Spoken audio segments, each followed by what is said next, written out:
ربنا ظلمنا أنفسنا وإن لم تغفر لنا وترحمنا لنكونن من الخاسرين رب العالمين চট্টগ্রাম ইসলামী সমাজ কল্যাণ পরিষদ কর্তৃক আয়োজিত 5 দিন ব্যাপী তাফসীরুল কোরআনের মাহফিলের আজকের এই সমাপনী দিবসে লক্ষ লক্ষ মুসলমান নরনারী কয়েকবার দুরূদ ও সালাম পড়ে তোমার দরবারে হাত তুলেছি।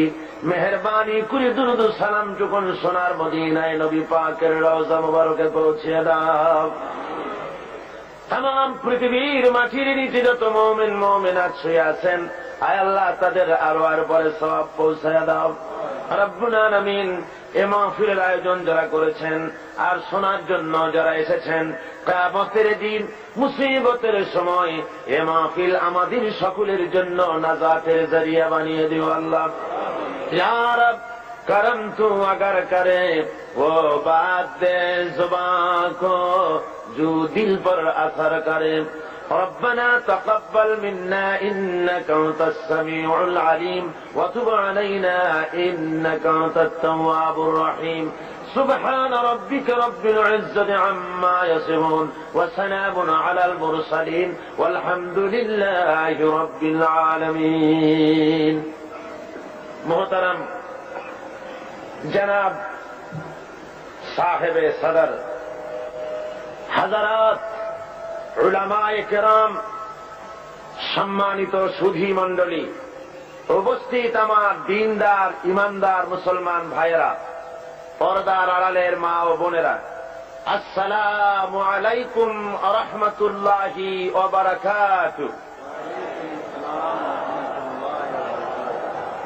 महान মাহবুদ, রাজাধিরাজ, সম্রাটের সম্রাট, আকাশ ও জমিনের একচ্ছত্র মালিক আল্লাহ রাব্বুল আলামিনের দরবারে অত্যন্ত বিনয় অবনত চিত্তে শ্রদ্ধা জড়িত কণ্ঠে শকর আদায় করছি যে মহান মাহবুদ কোরআনে কারীমের 5 দিন ব্যাপী তাফসীরুল কোরআন মাহফিলের আজকের এই শেষ দিনে আমাদেরকে শরীক হওয়ার তৌফিক দিলেন।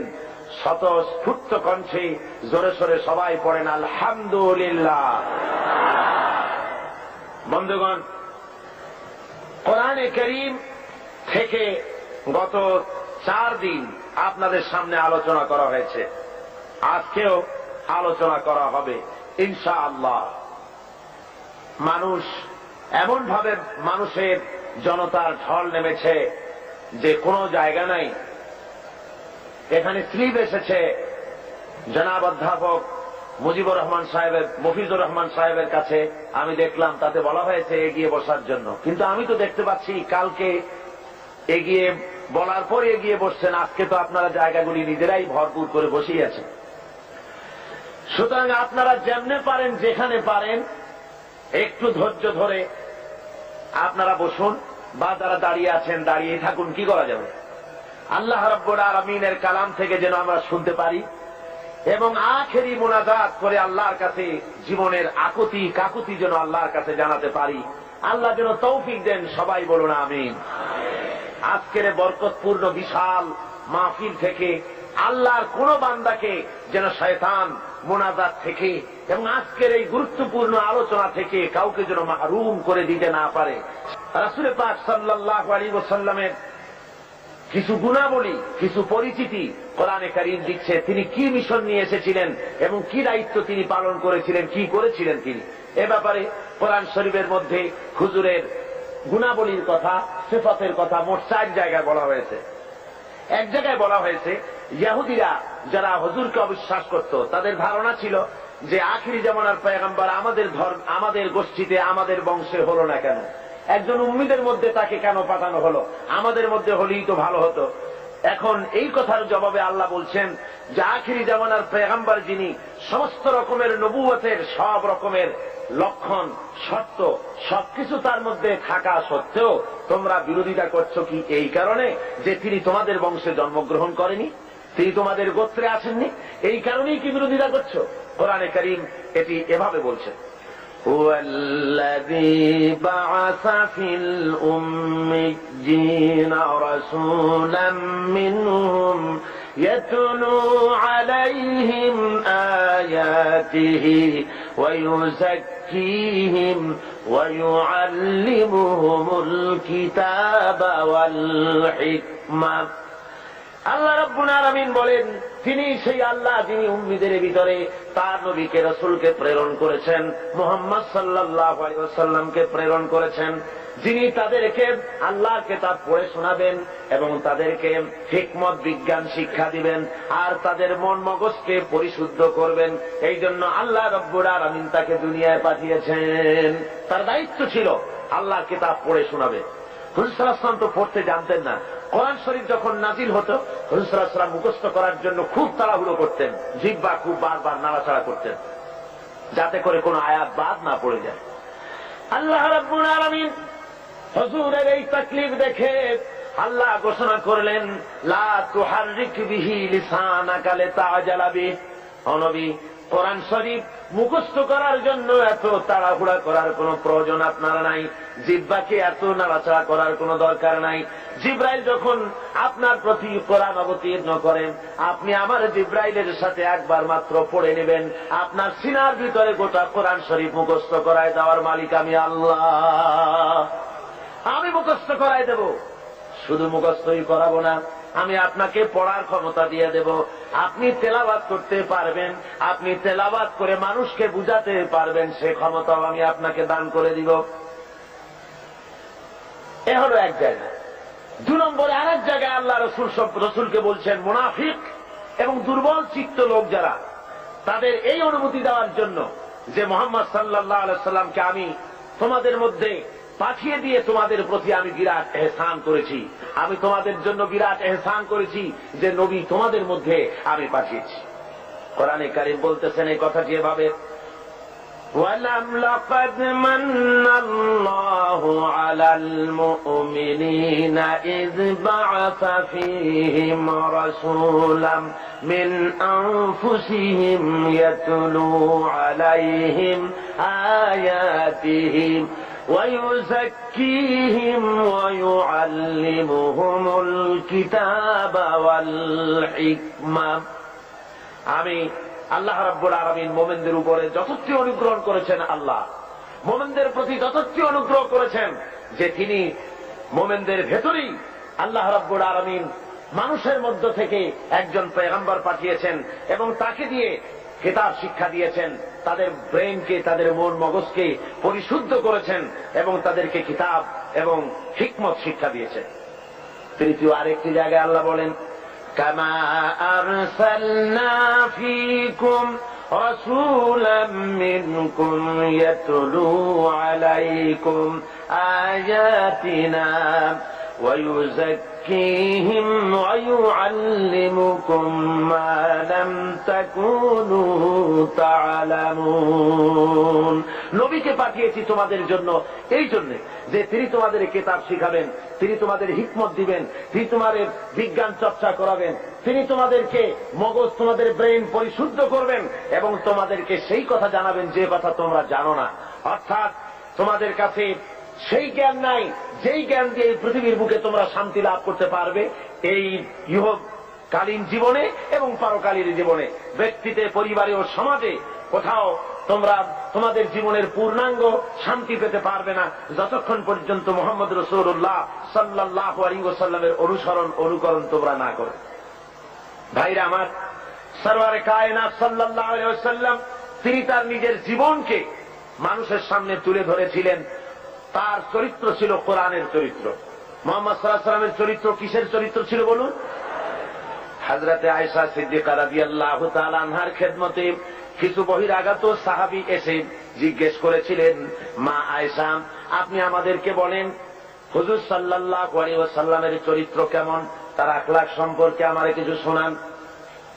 হযরত আয়েশা বলেন, ওগো সাহাবীরা, তোমরা কি কোরআন শরীফ পড়ো নাই? ওনারা বললেন, হ্যাঁ, কোরআন পড়েছি। হযরত আয়েশা বলেন, মুসলমানেরা, তোমরা যদি কোরআন শরীফ পড়ে থাকো, কোরআন যদি তোমরা পড়তে জেনে থাকো, তাহলে রাসূলের চরিত্র জানার জন্য আমার কাছে কেন এলে? যেটা কোরআন শরীফ তার বাস্তব নমুনা যদি দেখতে চাও, তাহলে আল্লাহর নবী মুহাম্মদ রাসূলুল্লাহর দিকে তাকায়া দেখো। জোরে বলেন সুবহানাল্লাহ। তার মানে হলো যেটা কোরআন শরীফ সেইটাই মুহাম্মদ সাল্লাল্লাহু আলাইহি ওয়াসাল্লাম। কোরআন শরীফ নড়তে পারে না, কোরআন শরীফ হাঁটতে পারে না, কোরআন শরীফ কথা বলতে পারে না, কোরআন শরীফ কাগজের মধ্যে লিপিবদ্ধ একটি কিতাব। কেউ যদি আসল কোরআন দেখতে চায়, কেউ যদি চলমান কোরআন দেখতে চায়, তাহলে সে যেন মুহাম্মদ সাল্লাল্লাহু আলাইহি ওয়াসাল্লামকে দেখে নেয়। আল্লাহর নবীর 23 বছরের জিন্দেগি হলো কোরআনের জিন্দেগি। জোরে বলেন সুবহানাল্লাহ। 30 পারা কোরআন আর নবীর 23 বছরের নবুয়তের জীবন। হুজুর সাল্লাল্লাহু আলাইহি ওয়াসাল্লাম, আল্লাহ রাব্বুল আলামিন তার প্রসঙ্গ উল্লেখ করতে গিয়ে আল্লাহ বলেছেন যে তিনি শুধুমাত্র একজন নবী ছিলেন না, সাথে সাথে নবুয়তের দায়িত্ব তিনি পালন করেছেন। এবং তিনি হারাম এবং হালালের বিধান শুধু কোরআন শরীফেই করা হয়নি, মুহাম্মদ সাল্লাল্লাহু আলাইহি ওয়াসাল্লামকেও পাওয়ার দেওয়া হয়েছে হালাল এবং হারামের বিধান তিনিও নির্ধারণ করার ক্ষমতা আল্লাহ তাকেও দিয়েছেন। কোরআন শরীফ বলতেছে, ইয়া'মুরুহুম বিল মা'রুফি ওয়া ইয়ানহাহুম আনিল মুনকার ওয়া ইউহিল্লু লাহুমুত তাইয়্যিবাতি ওয়া ইউহাররিমু আলাইহিমুল খাবাইস।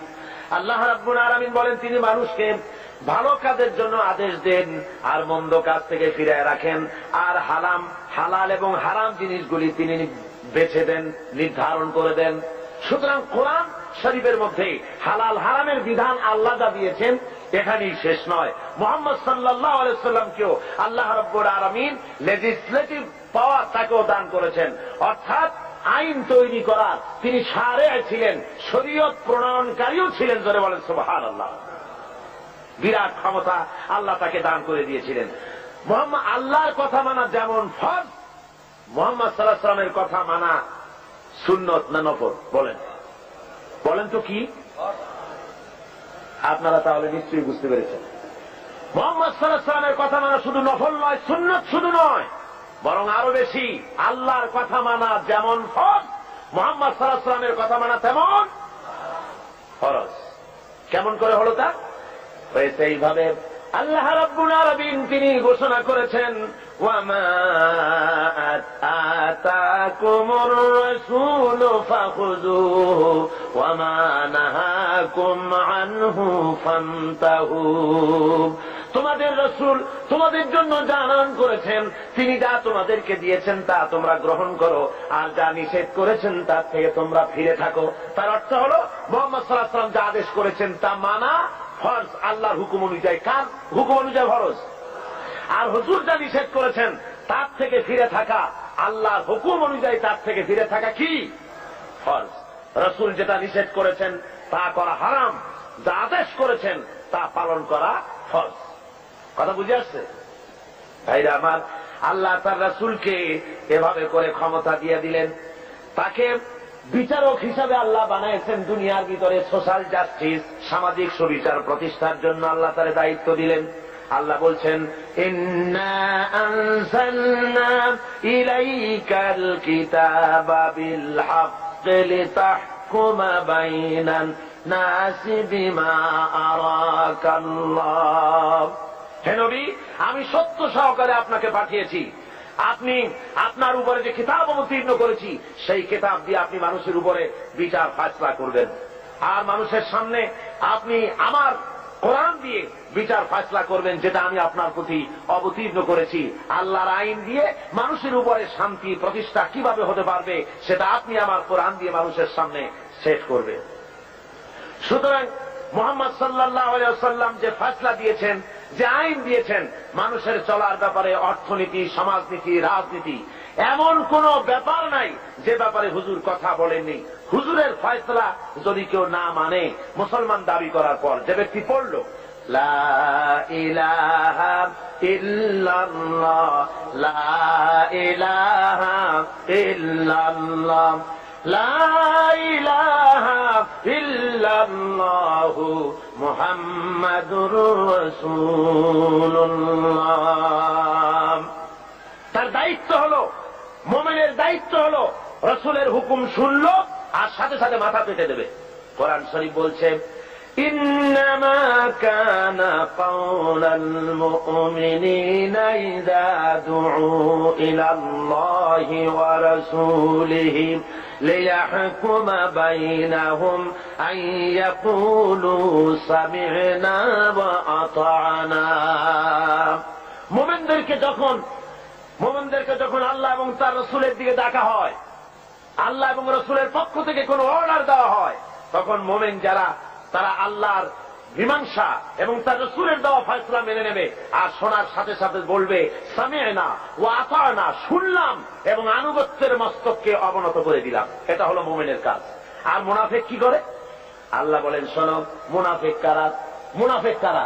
যারা নাকি আল্লাহর কলেমার দাবি করে, মুসলমানের দাবি করে, ইসলামের দাবি করে, অথচ ইসলাম পালন করে চলে না, আল্লাহ এবং আল্লাহ রাসূলের হুকুম মানতে রাজি নয়। এদেরকে কি বলা হয়? মুনাফিক। যাদের মুখের কথার কাজের মিল নাই, তাদেরকে কি বলা হয়? এই মুনাফিকদের আচরণ সম্পর্কে আল্লাহ বলেন, وَإِذَا قِيلَ لَهُمْ تَعَالَوْا إِلَى مَا أَنزَلَ اللَّهُ وَإِلَى الرَّسُولِ رَأَيْتَ الْمُنَافِقِينَ يَصُدُّونَ عَنكَ صُدُودًا।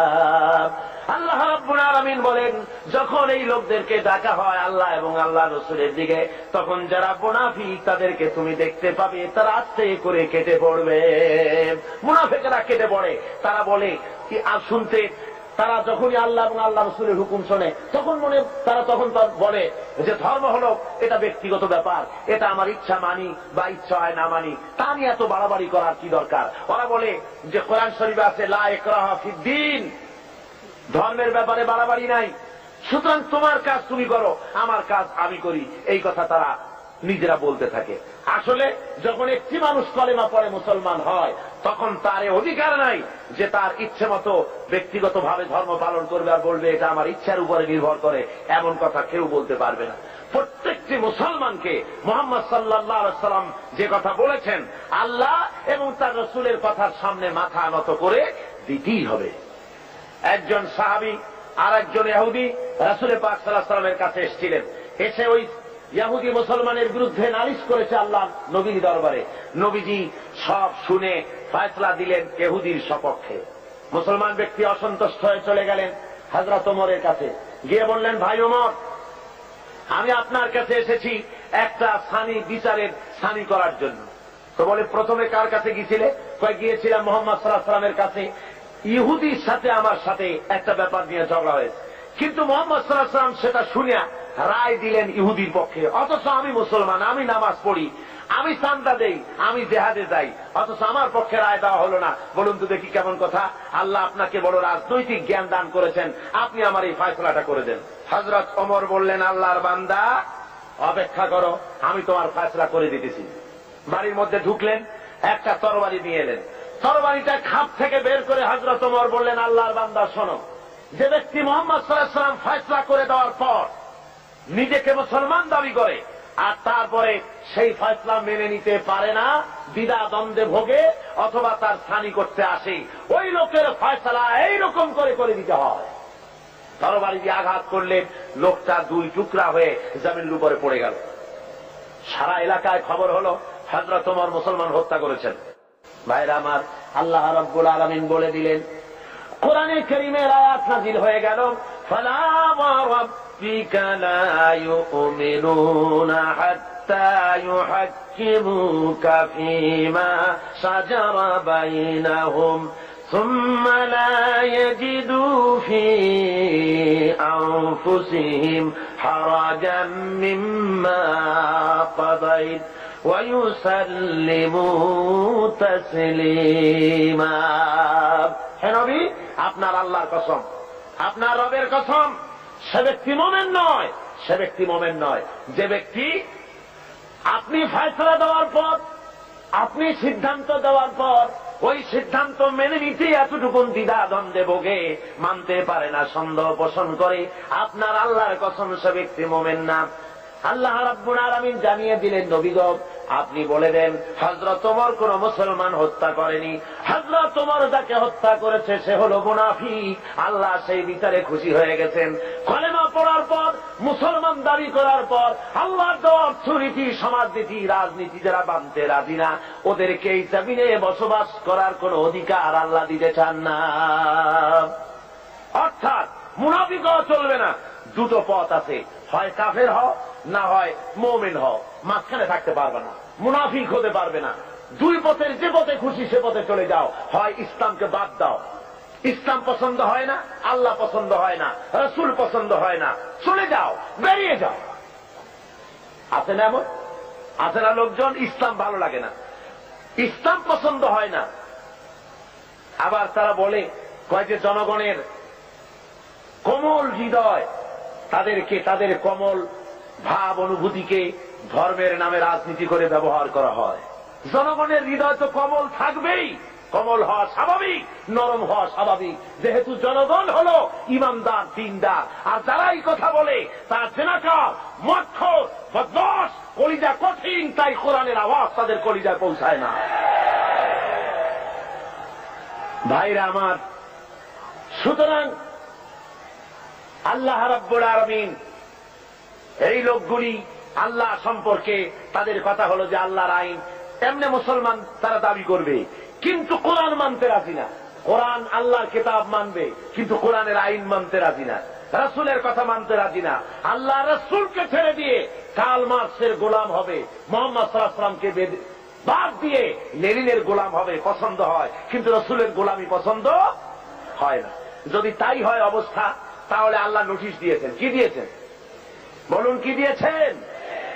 আল্লাহ রাব্বুল আলামিন বলেন, ইয়া মাশারাল জিন্নি ওয়াল ইনস, হে মানুষেরা আর হে জিনেরা, ইন ইসতাতা'তুম আন তানফুযু মিন আকতারিস সামাওয়াতি ওয়াল আরদ ফানফুযু লা তানফুযুনা ইল্লা বিসুলতান। আমার ইসলাম যদি ভালো না লাগে, আমার কোরআন যদি পছন্দ না হয়, আমার নবী যদি ভালো না লাগে, বেরিয়ে যা আমার আকাশের নিচের থেকে, আমার জমিনের উপর থেকে বেরিয়ে যা, চলে যা। ইসলাম ভালো লাগে না, রাসূল ভালো লাগে না, কোরআন ভালো লাগে না, বেরিয়ে যা।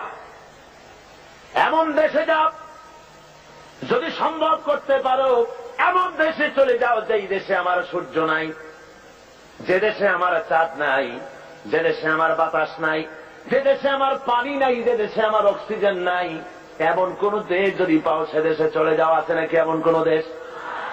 তোমার কার্ল মার্কস যদি পৃথিবী বানিয়ে থাকে কোথাও, সেখানে বেরিয়ে যাও। লেনিন যদি কোন ভূখণ্ড তৈরি করে থাকে, সেখানে চলে যাও। আল্লাহর আকাশের নিচে, আল্লাহর জমিনের উপরে বাস করবা, আল্লাহর দেওয়া পানি খাবা, আল্লাহর বাতাস দিয়ে অক্সিজেন গ্রহণ করবে, আল্লাহর জমিনের ধান খাবে, আল্লাহর গাভীর দুধ খাবে। আর কার্ল মার্কসের গোলামি হতে পারে? জোরে বলুন পারে?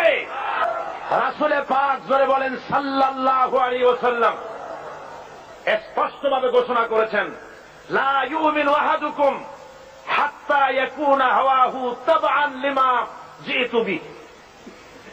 আল্লাহর কসম, তোমাদের মধ্যে কেউ ঈমানদার হতে পারবে না। কে বলতেছেন?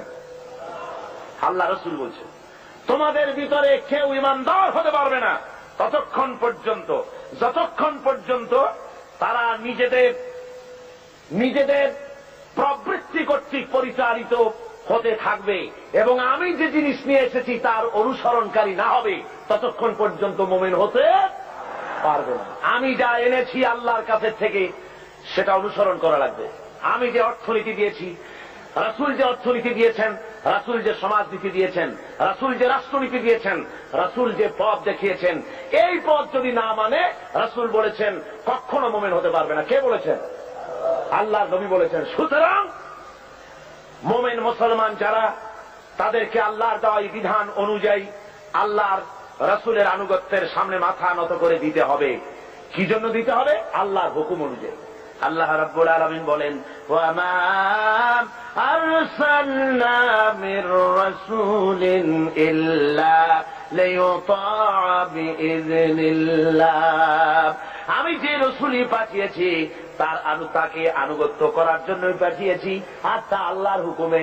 নবীর আনুগত্য করতে হবে, এটা কার হুকুম? বলুন জোরে, কার হুকুম? নবীর আনুগত্য করতে হবে আল্লাহর হুকুমে। আল্লাহ রাব্বুল আলামিন বলছেন, মান ইউতি'র রাসূলা ফাকাদ আতা আল্লাহ। যে ব্যক্তি রাসূলের আনুগত্য করলো সে আল্লাহর আনুগত্য করলো। যে রাসূলের আনুগত্য করলো সে কার আনুগত্য করলো? আল্লাহ রাব্বুল আলামিনের। সুতরাং প্রত্যেকটি মুসলমানকে তার ব্যক্তি, পরিবার, সমাজ ও রাষ্ট্রে জীবনের সকল দিক ও বিভাগে একমাত্র তাকে আইন মেনে চলতে হবে। কার? আল্লাহ এবং তার রাসূল পাক সাল্লাল্লাহু আলাইহি ওয়াসাল্লামের পথ তাকে অনুসরণ করে চলতে হবে।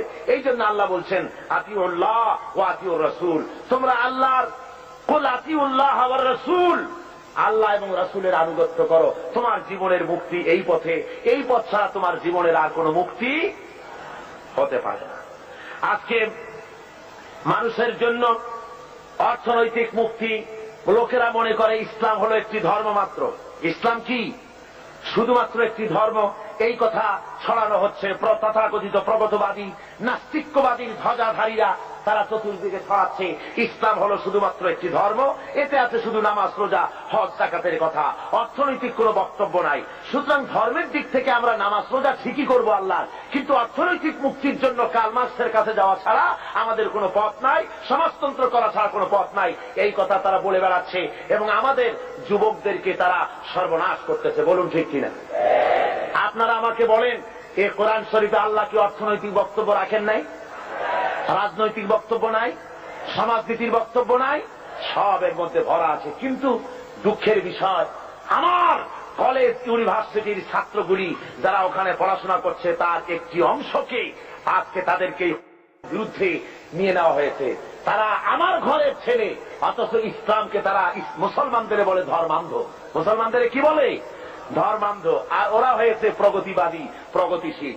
প্রগতি হওয়া যায়, ইসলামরে যত গালি দেওয়া যাবে, রসুলকে গালি দিয়ে যত কবিতা লেখা যাবে, ততই প্রগতিশীল হয়, ততই প্রগতিবাদী হয়। ঠিক কিনা কর?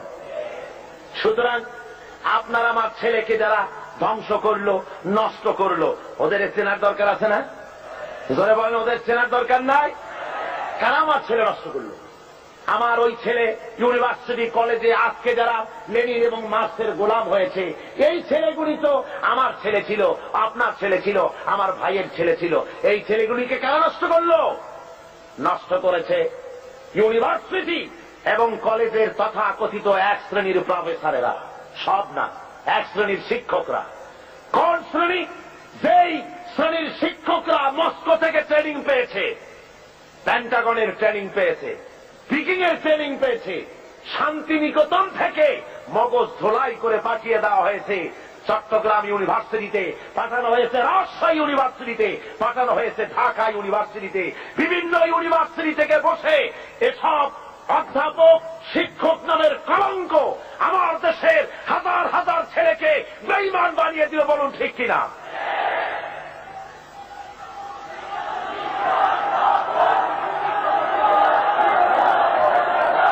ভাইয়ের আমার, আজকে আমাদেরকে বুঝতে হবে, ওই ইউনিভার্সিটিগুলিতে যদি কোরআনে কারীম পড়ানো হতো, যদি রাসূলের হাদিস পড়ানো হতো, রাসূলের অর্থনীতি যদি পড়ানো হতো, ছেলেগুলি খারাপ হতো না, সব মুহাম্মদ সাল্লাল্লাহু আলাইহি ওয়াসাল্লামের অনুসারী হয়ে যেত। ঠিক কিনা বলেন? আল্লাহ রাব্বুল আলামিন কোরআনে কারীমের মধ্যে অর্থনীতি দিয়ে ভরপুর করে দিয়েছেন। সমস্ত কথা বলেছেন, শ্রমিকের ব্যাপারে কথা বলেছেন, কৃষকদের ব্যাপারে কথা বলেছেন। পুঁজিবাদকে ইসলাম আশ্রয় দেয়নি, বরং অর্থনৈতিক একটি সামাজিক সুবিচার, একটি সুষম বন্টন নীতির কথা আল্লাহ রাব্বুল আলামিন বলেছেন। এই পৃথিবীর সমস্ত সম্পদের আসল মালিক কে? জোরে বলুন কে? লিল্লাহি মা ফিস সামাওয়াতি ওয়া মা ফিল আরদ। পড়েন সবাই আমার সাথে, লিল্লাহি মা ফিস সামাওয়াতি ওয়া মা ফিল আরদ। আসমান আর জমিনের সবকিছুর একচ্ছত্র মালিকানা হলো আল্লাহর। কিন্তু আল্লাহ রাব্বুল আলামিন ওই মালিক আল্লাহর সম্পদ থেকে কাউকে কাউকে এর মালিক, এর কিছু সময়ের জন্য রক্ষক বানায় দেন, কিছু সময়ের জন্য আমানতদার বানায় দেন। যার কাছে যতটুকু জমি আছে, টাকা আছে, সম্পদ আছে, এগুলি তার কাছে আমানত মাত্র। আল্লাহ কোরআনে কারীমের মধ্যে বলেন, وأنفقوا مما جعلكم مستخلفين فيه। আল্লাহ যে সব ধন সম্পদ তোমাদেরকে দান করেছেন, এর প্রতিনিধি বানাইছেন, তোমরা তার থেকে আল্লাহর রাস্তায় খরচ করো। এর দ্বারা বোঝানো হচ্ছে ধন সম্পদের আসল মালিক আল্লাহ, তোমার কাছে কিছুদিনের জন্য আমানত রাখা হয়েছে।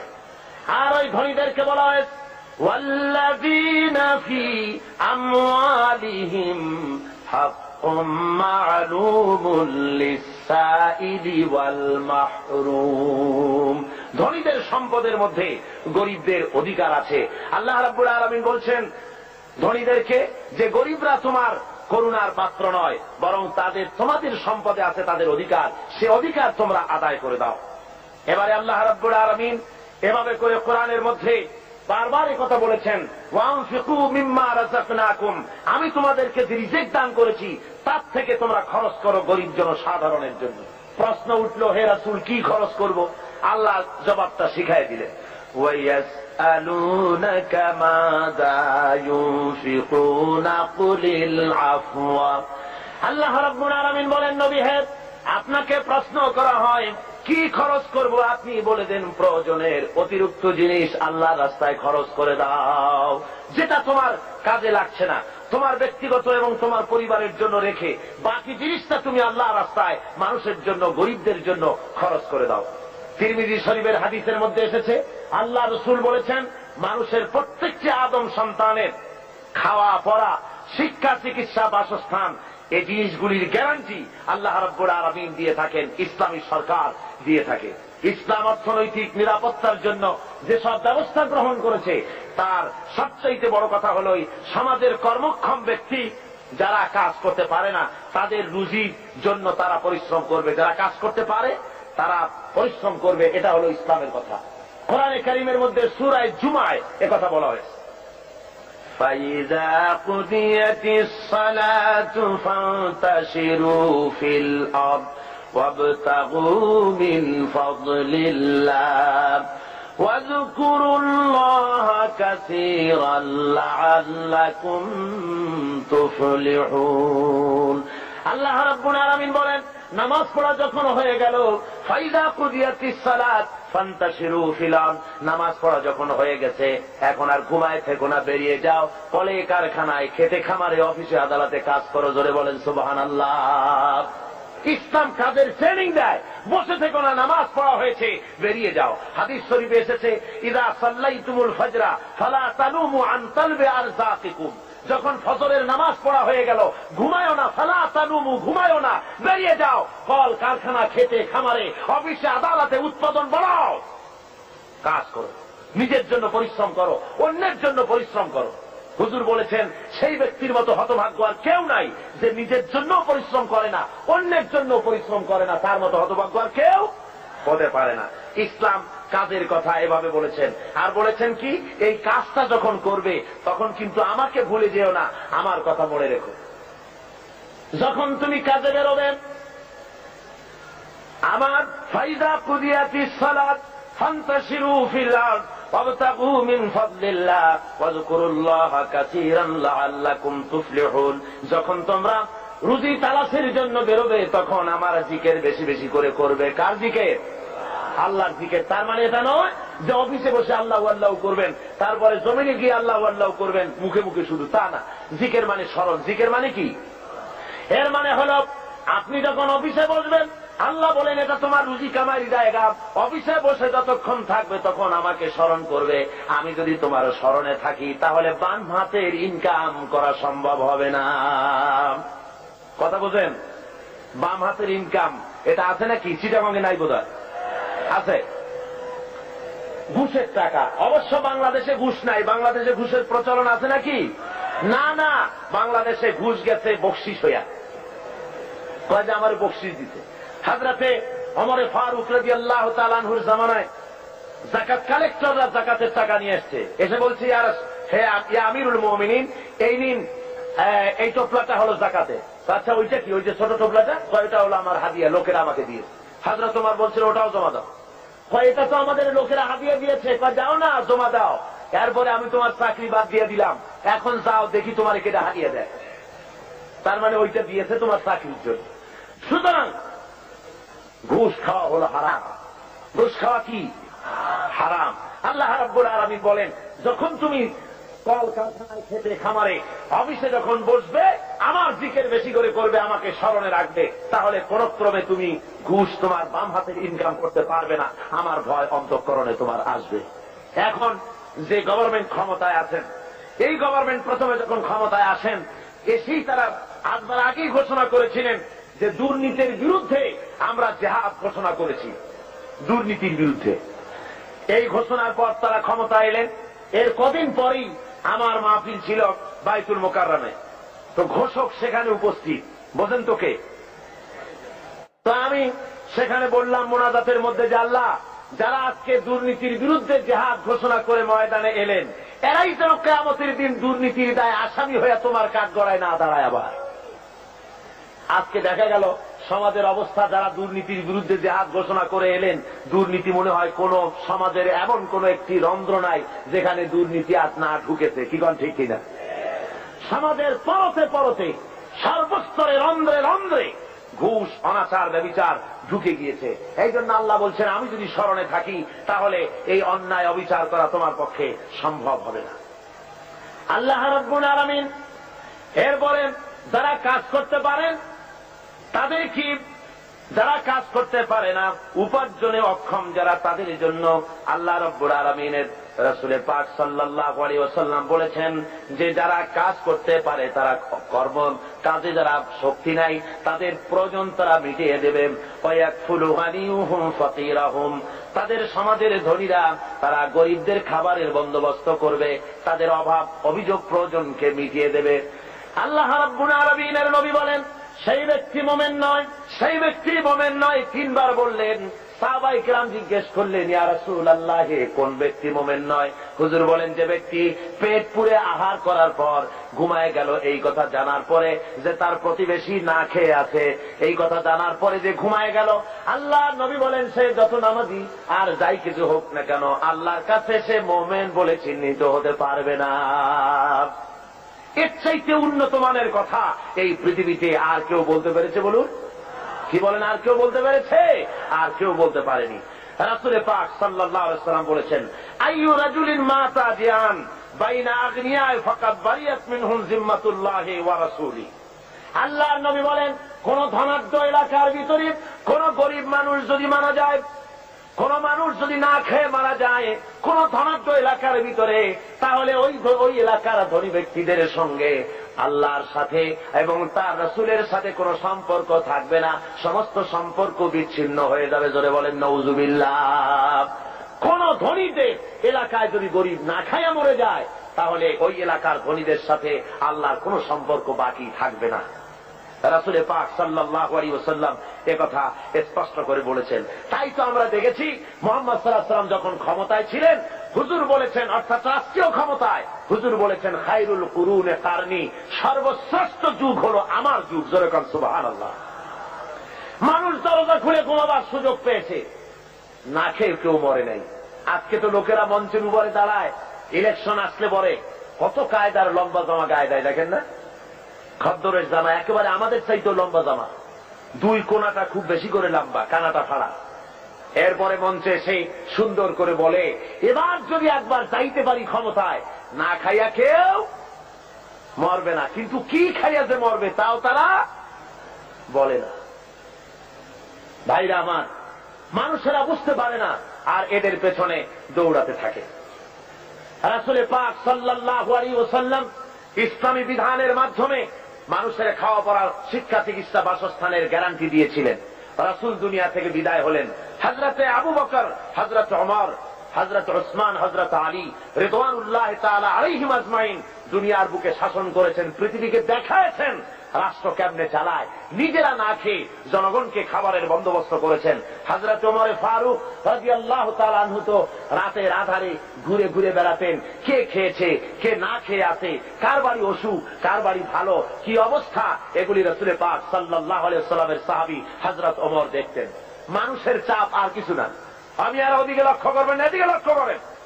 আমি তো আপনাদের নিয়ে জিহাদের ময়দানে যাব। কোথায় যাব? তো এই রকমের একটা আওয়াজ শুনে যদি মানুষের চিল্লানি আওয়াজ শুনে যদি ওদিক ফিরে তাকান, তাহলে আপনাদের নিয়ে জেহাদের ময়দানে যাওয়া যাবে? কি বলে? সাহসী হতে হবে, দুর্জয় সাহসী হতে হবে। এখানে আর কিচ্ছু নাই, মানুষের বসা ছাড়া আর কোনো কিছু হওয়া সম্ভব নয়, যেহেতু এটা কোরআনের মাহফিল। কিসের মাহফিল? জোরে বলেন, কিসের মাহফিল? সুতরাং লোকেরা বসতে জায়গা পাচ্ছে না বলে প্রচন্ড ভিড়ে মানুষের অসুবিধা হচ্ছে, আর কিছুই না।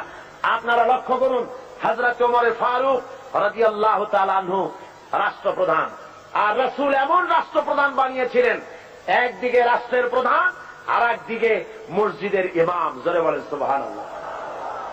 রাষ্ট্রপ্রধান যিনি হবেন, সেই এলাকার সবচাইতে বড় মসজিদে ইমামতিও তাকে করতে হবে, সে যোগ্যতা থাকা লাগবে। আমাদের দেশে রাষ্ট্রপ্রধান যত আসছেন, যদি শোনা যায় যে উনি আজকে বাইতুল মোকাররমে ইমামতি করবেন, মুসল্লি পাওয়া যাবে একটাও? কি বলেন, পাওয়া যাবে নাকি? হসপিটালের রোগীরা যদি শোনে যে ডাক্তার নাই, ইঞ্জিনিয়াররা আসছে চিকিৎসা করার জন্য, রুগী থাকবে একটাও? পা ভাঙ্গা রুগীও হসপিটালের জানালা ভাঙ্গে বাইরে পড়বে ভয়তে, যে কোন জায়গার ইঞ্জেকশন কোথায় করে তার তো ঠিক নেই। সুতরাং লোকেরা বলবে, আল্লাহ এমন প্রেসিডেন্টের পিছনে নামাজ পড়া থেকে আমাকে রক্ষা করো, আমাদের বাঁচাও। রাসূল বানিয়েছিলেন এমন, যিনি হবেন রাষ্ট্রপ্রধান, তিনি হবেন মসজিদের কি ইমাম, তিনি অর্থনীতির ইমাম, তিনি গোটা দেশের ইমাম। একদিকে ইমাম, আর একদিকে স্পিরিচুয়াল ওয়ার্ল্ড, অর্থাৎ আধ্যাত্মিক জগৎ, ইলমে মারফতের শৈল শিখরে আল্লাহ তাকে আরোহণ করিয়েছেন হযরত ওমর। হযরত আলী রাদিয়াল্লাহু তাআলা আনহু, হযরত ওমর ফারুক রাদিয়াল্লাহু তাআলা আনহুর জামানায় খেলাফতের আমলে তিনি স্বপ্নে দেখছেন যেন মুহাম্মদ সাল্লাল্লাহু আলাইহি ওয়াসাল্লামের পেছনে তিনি ফজরের নামাজ আদায় করছেন মসজিদে নববীতে। নামাজ শেষ হয়ে যাওয়ার পর হযরতে আলী রাদিয়াল্লাহু তাআলা আনহু তিনি দেখলেন যে মসজিদের দরজা থেকে একজন বুড়ি প্রবেশ করল একটা পাত্র নিয়ে। রাসূলের কাছে এসে বলছেন, ইয়া রাসূলুল্লাহ, এই পাত্র ভরা খোরমা আমার বাগানের, আপনি খান, সাহাবায়ে কেরামদের মধ্যে ভাগ করে দেন। রাসূল জিজ্ঞেস করলেন, পাত্রটা নিয়ে, মিয়া তোমার নাম কি? বলছে, আমার নাম জুবায়ের। নাও 5টা, তোমার নাম? আমার নাম সাঈদ। নাও 7টা, তোমার নাম? জাবের। নাও 3টা, তোমার নাম? আমার নাম আবু সাঈদ খুদরি। নাও 6টা। এভাবে ভাগ করতেছে। দিতে দিতে সর্বশেষ হযরতে আলী, হুজুর বলছেন তুমি কে? হযরত আলী বলেন, হুজুর আমি তো আলী। নাও 1টা। হযরত আলী হুজুরের কাছের থেকে খোরমা নিয়ে নিজের মুখের মধ্যে দিয়ে চিবোচ্ছেন। হযরত আলী স্বপ্নের ভিতরে রাসূলের দেওয়া খুরমার দানা মুখের ভিতরে দিয়ে চিবোচ্ছেন। এমন সময় কানের মধ্যে আজানের আওয়াজ চলে গেল, ফজরের আজানের, আসসালাতু খায়রুম মিনান নাওম। হযরত আলীর ঘুম ভেঙে গেল। তিনি ঘুমের থেকে জেগেছেন ঠিকই, কিন্তু মুখের ভিতরে রাসূলের দেওয়া খুরমার স্বাদ তার মুখের মধ্যে তখনও বিরাজমান। আল্লাহর নবীর জান্নাতি সুঘ্রাণ তখনও হযরত আলীর ঘরের মধ্যে তখনও রয়েছে। হযরত আলী উযু করে মসজিদে নববীর ভিতরে চলে গেলেন, যায় দেখেন হযরত ওমর ইমামতি করতেছেন। নামাজ শেষে ওমর যখন পিছনে ফিরেছেন, হযরত আলী দেখেন মসজিদের ভিতরে একজন লোক ঢুকল। মসজিদের ভিতরে একজন বুড়ি ঢুকলেন, হাতে একটা পাত্র নিয়ে এসে বলছেন, হে আমার আমিরুল মুমিনিন, এটা আমার বাগানের, আপনি নিজে খান আর রাসূলের সাহাবীদের মধ্যে ভাগ করে। হযরতে ওমর ফারুক রাদিয়াল্লাহু তাআলা আনহু খোরমার পাত্র হাতে নিয়ে বলছেন, তোমার নাম কি? কয় অমুক না ওই কয়টা। তোমার নাম কি? অমুক নয় ওই কয়টা। দিতে দিতে হযরত আলীর বেলায় বলেন, আলী তুমি কে? কয় আমি তো আলী। কয় তুমি নাও 1টা। হযরত আলী বলেন, ভাই ওমর, তোমার কাছে তো খোরমা আরো আছে পাত্রে দেখা যায়, আমার ঘরে ছেলে পেলে আছে, দিলে তো তুমি আরো দিতে পারো, আমার 1টা কেন দিলে? একাধিক দাও না কেন? হযরত ওমর বলেন, ওরে আলী, বিগত রজনীতে স্বপ্নের ভিতরে যদি নবী মুহাম্মদ রাসূলুল্লাহ সাল্লাল্লাহু আলাইহি ওয়াসাল্লাম তোমারে একাধিক খোরমা দিতেন, আমি ওমরও তোমাকে একাধিক খোরমা দিয়া দিতাম। কেমন রাষ্ট্রপ্রধান! আমিরুল মুমিনিন হযরত ওমর ফারুক রাদিয়াল্লাহু তাআলা আনহু। মানুষের একদিকে আমিরুল মুমিনিন রাষ্ট্রপ্রধান, আর একদিকে দুয়ারে দুয়ারে ঘুরে বেড়াচ্ছেন, কে খেতে পারতেছে কে খেতে পারতেছে না, সব ঘুরে ঘুরে তিনি দেখতেছেন।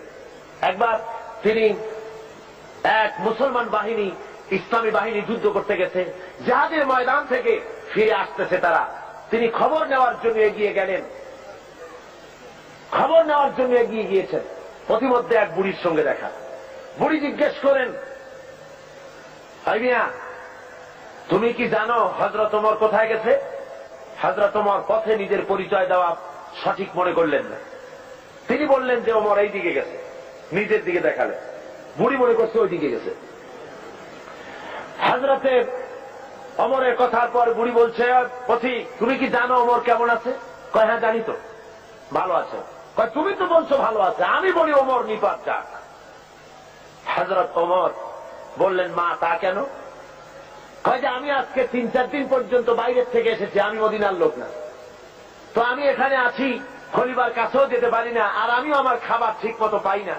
সেই জন্য অসন্তুষ্ট হয়েছি যে তিনি বলেছেন ফোরাতের কূলে যদি একটি ছাগল একটি কুত্তাও যদি মারা যায় না খাইয়া, আমি ওমর দায়ী হব। তা আমি তো মানুষ, আমি তো খাবার পেলাম না, সেই জন্য আমি অসন্তুষ্ট হয়েছি। তারপরে হযরত ওমর বলছেন, বুড়িমা তুমি ওমরের উপরে খুব নারাজ হয়েছে দেখা যায়। তো হযরত ওমর তো খুব ব্যস্ত, যুদ্ধ চলতেছে বাইরে, আর সমস্ত জিনিস নিয়ে তিনি খুব ব্যতিব্যস্ত আছেন, তা তুমি কি হলে ওমরের প্রতি খুশি হও? বুড়ি বলছে, তোমাকে তো খুব ওমর ভক্ত লোক বলে মনে হয়, তা দাও তো দেখি আমাকে এতগুলো দিনার, তাহলে আমি খুশি হই। হযরত ওমর পকেটে হাত দিয়েছেন সে পয়সাগুলি বের করার জন্য। এমন সময় যে এলাকায় মুসলমানেরা যুদ্ধ করতে গিয়েছিলেন সেই এলাকা থেকে তারা ফিরে এসে প্রতিমধ্যে হযরত ওমরকে দেখে বলছেন, আমিরুল মুমিনিন খলিফাতুল মুসলিমিন, আল্লাহ শুকর যে আল্লাহ আমাদেরকে জয়ী করেছেন। শুনে বুড়ি যখন শুনল যে আমিরুল মুমিনিন, সে ভয়তে থরথর করছে, সর্বনাশ, হযরত ওমরের সামনে আমি বলছি যে ওমর নিপাত যাক। বুড়ি তখন করজোরে বলছে, আমিরুল মুমিনিন আমি বুঝতে পারি নাই, ভুল করেছি, আপনার সামনে আপনার নিপাত কামনা করেছি, আমি বুঝি নাই, আমারে আল্লাহর রাস্তায় মাফ করে দেন। হযরত ওমর বলেন, বুড়ি মাফ করা লাগবে না, আমার উল্টা মাফ চেও না, বরং আমি মাফ চাই। তুমি বলার আগে আমি যে তোমার ক্ষুধার খবর নিতে পারি নাই, এই জন্য তুমি কিয়ামতের ময়দানে আল্লাহর দরবারে আমারে তুমি আসামি বানাইও না। ইসলাম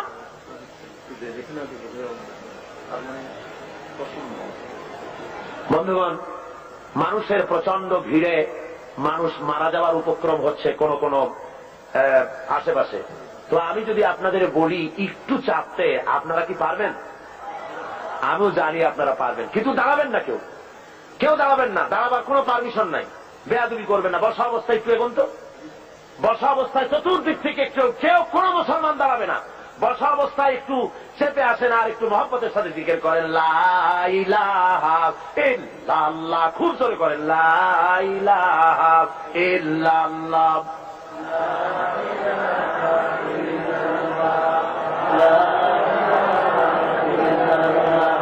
লা ইলাহা ইল্লাল্লাহ, লা ইলাহা ইল্লাল্লাহ, লা ইলাহা ইল্লাল্লাহ, লা ইলাহা।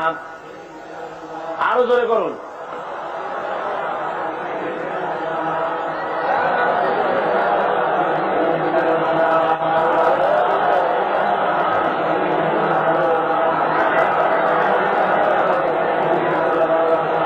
লা ইলাহা ইল্লাল্লাহ, লা ইলাহা, লা ইলাহা ইল্লাল্লাহু মুহাম্মাদুর রাসূলুল্লাহ।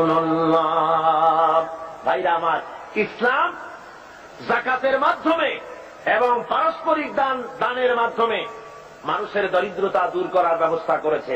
হযরত ওমর ইবনে আব্দুল আজিজ রাহমাতুল্লাহ আলাইহির যুগে বাজারে বাজারে শহরাত করা হতো, যাকাত কে নেবে, যাকাত কে নেবে, একটা লোক যাকাত নেব আমি, এইরকম লোক পাওয়া যায় নাই। জোরে কোন সুবহানাল্লাহ, লোক পাওয়া যায় না। হযরত ওমর ইবনে আব্দুল আজিজ রাহমাতুল্লাহ আলাইহির জামানায় একটা লোক অনেকগুলি যাকাতে সদকার টাকা নিয়ে ঘুরতেছেন, কারে দেবে, গরিব তালাশ করতেছে। তালাশ করতে করতে 3 দিন হয়ে গেছে, পায়নি। শেষ পর্যন্ত মরুদ্যানের ভেতরে বসে জীবচ্ছে।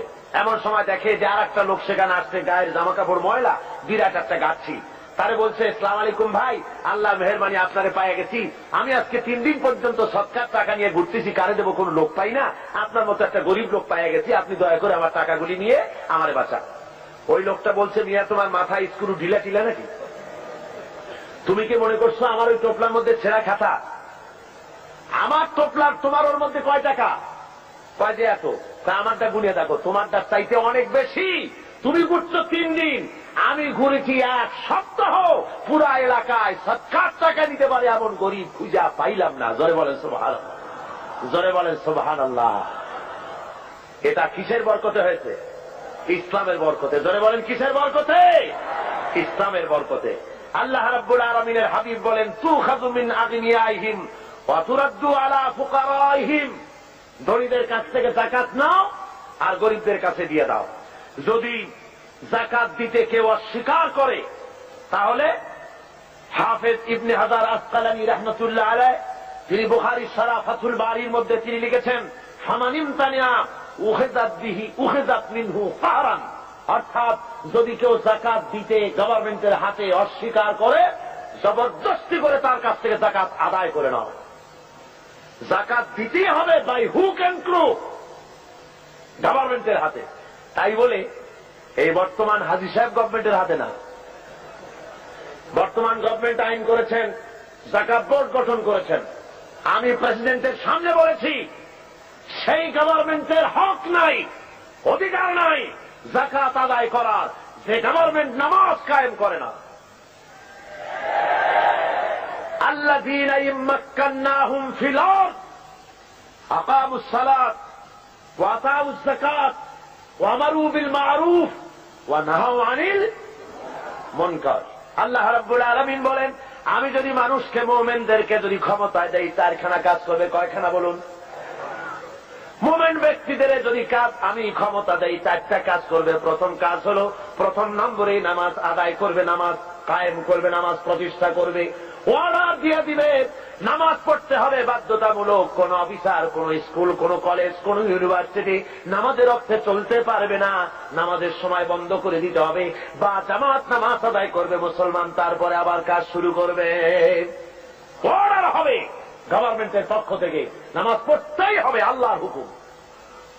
অনেকে বলে, কয় হুজুর শুধু তো একটু নামাজ পড়ি না, নইলে আমি লোকটা আসলে খারাপ না। দান সৎকা করি, রোটারি, লায়ন্স, অ্যাপেক্স, লিও, তারপরে ফ্রিমেসন, এই ধরনের অনেক সংগঠনের সাথে থাকে, চক্ষু শিবির করি, চোখ ভালো করে দিই, খাবার দিই, শীতবস্ত্র দেই। আমি লোক খারাপ না, শুধু যা নামাজ পড়ি না তাই বলে আমার ইমান নষ্ট হলো নাকি? আমি বলি, মিয়া ইমানই তো নাই, তার নষ্ট হবে কি? ইমান থাকার জন্য নামাজ জরুরি। যার নামাজ নাই, লা দীনা লিমান লা সালাতা লাহু। যার কাছে নামাজ নাই, তার কাছে ইমান নাই। সুতরাং নামাজ হল দ্বীনের খুঁটি, ইমাদুদ্দিন, দ্বীনের পিলার। পিলার নাই তো আপনার ছাদ হবে কেমনে, ঘর বাড়ি হবে কেমনে? হইতে পারে? পিলার ছাড়া ঘর বাড়ি হয়? হতে পারে না। সুতরাং নামাজ প্রতিষ্ঠা যে গভর্নমেন্ট করে না, ভালো কাজের আদেশ করা এবং অন্যায়ের প্রতিরোধ যে করে না, তার সেই গভর্নমেন্টের অধিকার নাই যাকাত বোর্ড গঠন করে যাকাত আদায় করা। জোরে বলেন, অধিকার আছে? কোন অধিকার নাই। ভালো কাজের আদেশ করা তো দূরের কথা, অন্যায়ের প্রতিরোধ তো দূরের কথা। বর্তমান গভর্নমেন্টের সময় সবচাইতে বেশি অবৈধ কার্যকলাপ বেশি ঘটেছে, বলেন ঠিক কিনা? সুতরাং শরীরের ভিতরে যদি হয় ক্যান্সার, ব্লাড ক্যান্সার অথবা হার্ট ক্যান্সার, মাথায় যদি লক্ষ্মীবিলাস মাখে, লক্ষ্মীবিলাস তেল, আশ্চর্য মলম যদি বুকে মাখে, ক্যান্সারের কোন উপকার হবে? হবে না। দেশটারে বেহায়ামি, অশ্লীলতা, মদ, জুয়া, জেনা, ব্যভিচার, সুদ, ঘুষ দিয়ে ভরে ফেলানো হয়েছে। সুতরাং আপনার এই যাকাত বোর্ড গঠন করে এই দেশকে ভালো বানাবার কোন উপায় হতে পারে না। সেই জন্য রাসূল বলেছেন, ইসলামী গভর্নমেন্টের হক হল যাকাত আদায় করবে। যদি কেউ না দেয়, তাহলে জবরদস্তি করে আদায় করবে। হযরতে আবু বকর সিদ্দিক রাদিয়াল্লাহু তাআলা আনহু যাকাত মুনকিরিনে যাকাত, যারা যাকাত দিতে অস্বীকার করেছিলেন, তাদের সম্পর্কে তিনি বলেছিলেন, ওয়াল্লাহি লা কাতিলান্না মান ফাররাকা বাইনা সালাতি ওয়াজ যাকাত। আল্লাহর কসম, আমি যুদ্ধ ঘোষণা করব, জিহাদ করব যারা যাকাত দিতে অস্বীকার করে। অর্থাৎ কাফেরদের বিরুদ্ধে জিহাদ করা যেমন ফরজ মনে করি, অনুরূপ ভাবে আমি যারা যাকাত দিতে অস্বীকার করে তাদের বিরুদ্ধে জেহাদ ঘোষণা করতে, জেহাদ করা আমি ফরজ মনে করি। সুতরাং মুসলমান সমাজের মধ্যে, ইসলামী সমাজে যাকাত গভর্নমেন্ট আদায় করে, জনগণের অভাব প্রয়োজন মিটায় দেয়। কেউ 10 তলায় বাস করবে আর কেউ গাছতলায় থাকবে, এই সিস্টেম ইসলামের কাছে নাই।